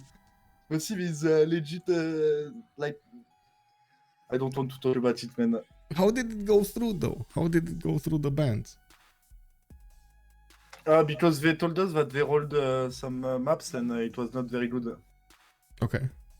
But maybe they can explain it better. Vous avez roll beaucoup de maps? Après, je pense aussi que si t'as pas de. Enfin, si sans les huttes, c'est pas non plus le spawn de l'année, tu vois. Bon, il a quand même c'était le 4-1-1 avec une 2-3 cap. Non, mais t'as un bon spawn. Je suis d'accord, t'as un bon spawn, mais. C'est pas. Regarde les marais, frère, la ville en dessous, il y a ça. C'est incroyable. Les marais, c'est vrai qu'elle est bien. Bah, c'est un spawn pour rush la level, quoi. La tempo de Civ est totalement débile. Et tous les projets qu'il a fait, moi j'étais en train de jouer avec mon caca, c'était affreux. Mais frérot, ma cap elle went tourner les projets et il y avait 4 bats qui chopaient en boucle les projets. Moi c'était 4 tours les projets, j'ai tout chop pour ça. J'ai fait 200 points en 3 tours. C'est la première fois que je voyais un mercenaire arriver avant Caravel. Did you consider putting Temple of Artemis? What did you say, Michael? Sorry, Moonblow. Did you consider putting Temple of Artemis there? Because I saw you chopped everything for the galleys. Was that a choice between, or you never considered it? No, Artemis, no need. No need on Artemis, okay. But I think you're at content level, right? At the amenities? You're not... Yeah, you're No, content. no, I was +2. I was +2 all day long. So painful. Yeah. Oh well, I mean, you got the gold, you got the galleys, you got the attack, the city-state staging place over there in the north. It was just everything. Yeah, everything was the correct way for fast kill. Yeah. Yeah. And I have a Tidube, like I just take one city, Tidube upgrade everything and kill Gorgo and GG. Yeah. Well, did you actually consider remapping at all? Because I feel like positionally it actually it had to look pretty bad for you. For us? Yeah. I think Wilhelmina isolated, Scythia finding Yeah, no but one. we have triple naval trader, so our positions are not that bad. It's just sad that it's Wilhelmina that is alone, but it's still okay. Yeah, but it's Sprig, you know. Yeah, Sprig is the Yeah. noob of our team. So. He's not alone with the others. They are alone with him.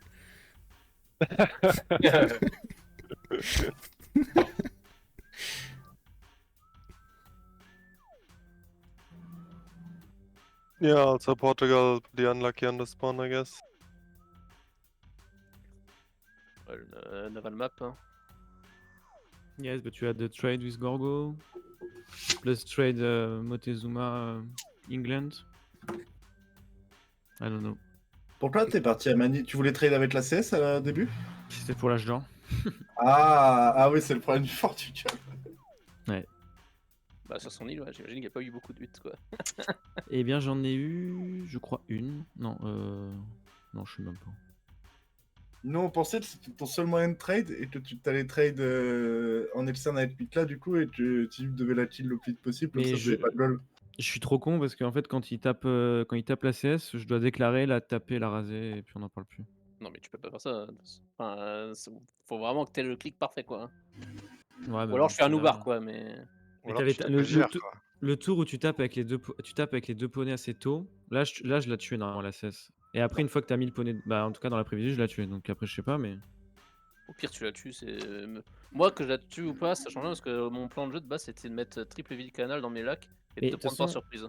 Le truc de la ville canal je le vois direct, je pensais que t'allais te mettre sur le riz, mais je l'ai vu tout de suite en fait quand j'ai capté que t'as... Ouais juste en dessous, deux cases en dessous. Mais nous on voit pas que tu... Enfin on sait pas comment ça marche derrière. En fait, quand j'ai vu que t'avais pris à 2 étoiles, je me suis dit, il veut me saucissonner sur l'eau, c'est sûr et certain. Et après, je me suis dit, du coup, si ça se trouve, tu peux pas faire la ville canal, du coup, avec Mitla, tu vas prod des galères, tu vas mettre la 2 étoiles et tu vas débarquer de Mitla.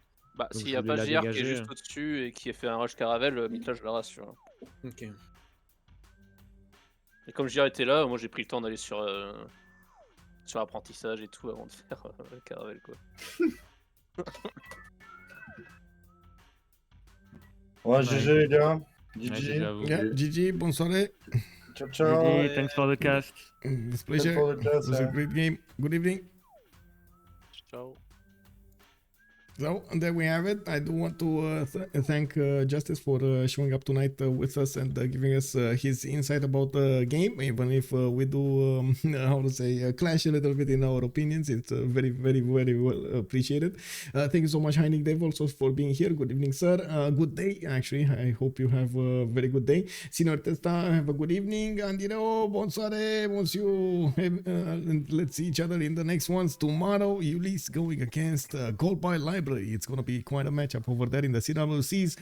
Also, a big shout out to Trinda Air for actually giving me that raid tonight. And I do hope we're going to see each other in the next streams. If you're coming up from YouTube, don't forget to throw this a thumbs up. And of course, subscribe to the channel. I do hope we're going to see each other on the live stream. Also on twitch.tv/OnSpotTV. And you're going to leave a comment down below with your opinion. If you do want to take a look at my schedule, it is up on my Discord. You can easily check it out over here on my Discord using the exclamation mark Discord on on Twitch, or checking the description down below in the video on YouTube. I always try to put up my schedule over here on a weekly basis, so you do get the updated information as soon as I get it. It takes me a little bit of time, usually Monday through Wednesday, to actually get all of the updates going, and sometimes there are some sneaky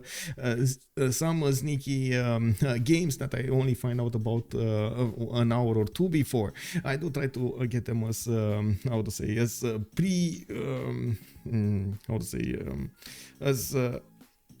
I do want to get the information as long as possible. Anyway, I don't know how to say it, so I'm not gonna say it. Have a good evening, everybody, and thank you so much for everything, for the support of the stream. I do appreciate it really much. Yeah, I do wish it was a longer game. That's how Primordial is. It's a very quick map over here, and but it is quite fun. It is quite fun to see how the players are adapting to the map properly. They're using some of the civilizations we haven't seen in other games, and I do really enjoy to see how they do try to synchronize as much as they can, especially on these top tier teams, to try to get their advantages going against their opponents. Especially on Primordial, every little bit of an edge can actually help you out, steam ahead of your opponents. So without further ado, thank you so much for everything. Let's see each other in the next stream tomorrow, and 1800 GMT is going to be the game, and we're going to see what Gold by Library will do against Ulysse. You have all of the information on the Civ6worldcup.com website. You can actually check out the teams over there, their information, or of course, if you do want to take a look at the game reports, we have that now also with all of the full statistics, thanks to Mama Leto. Bye.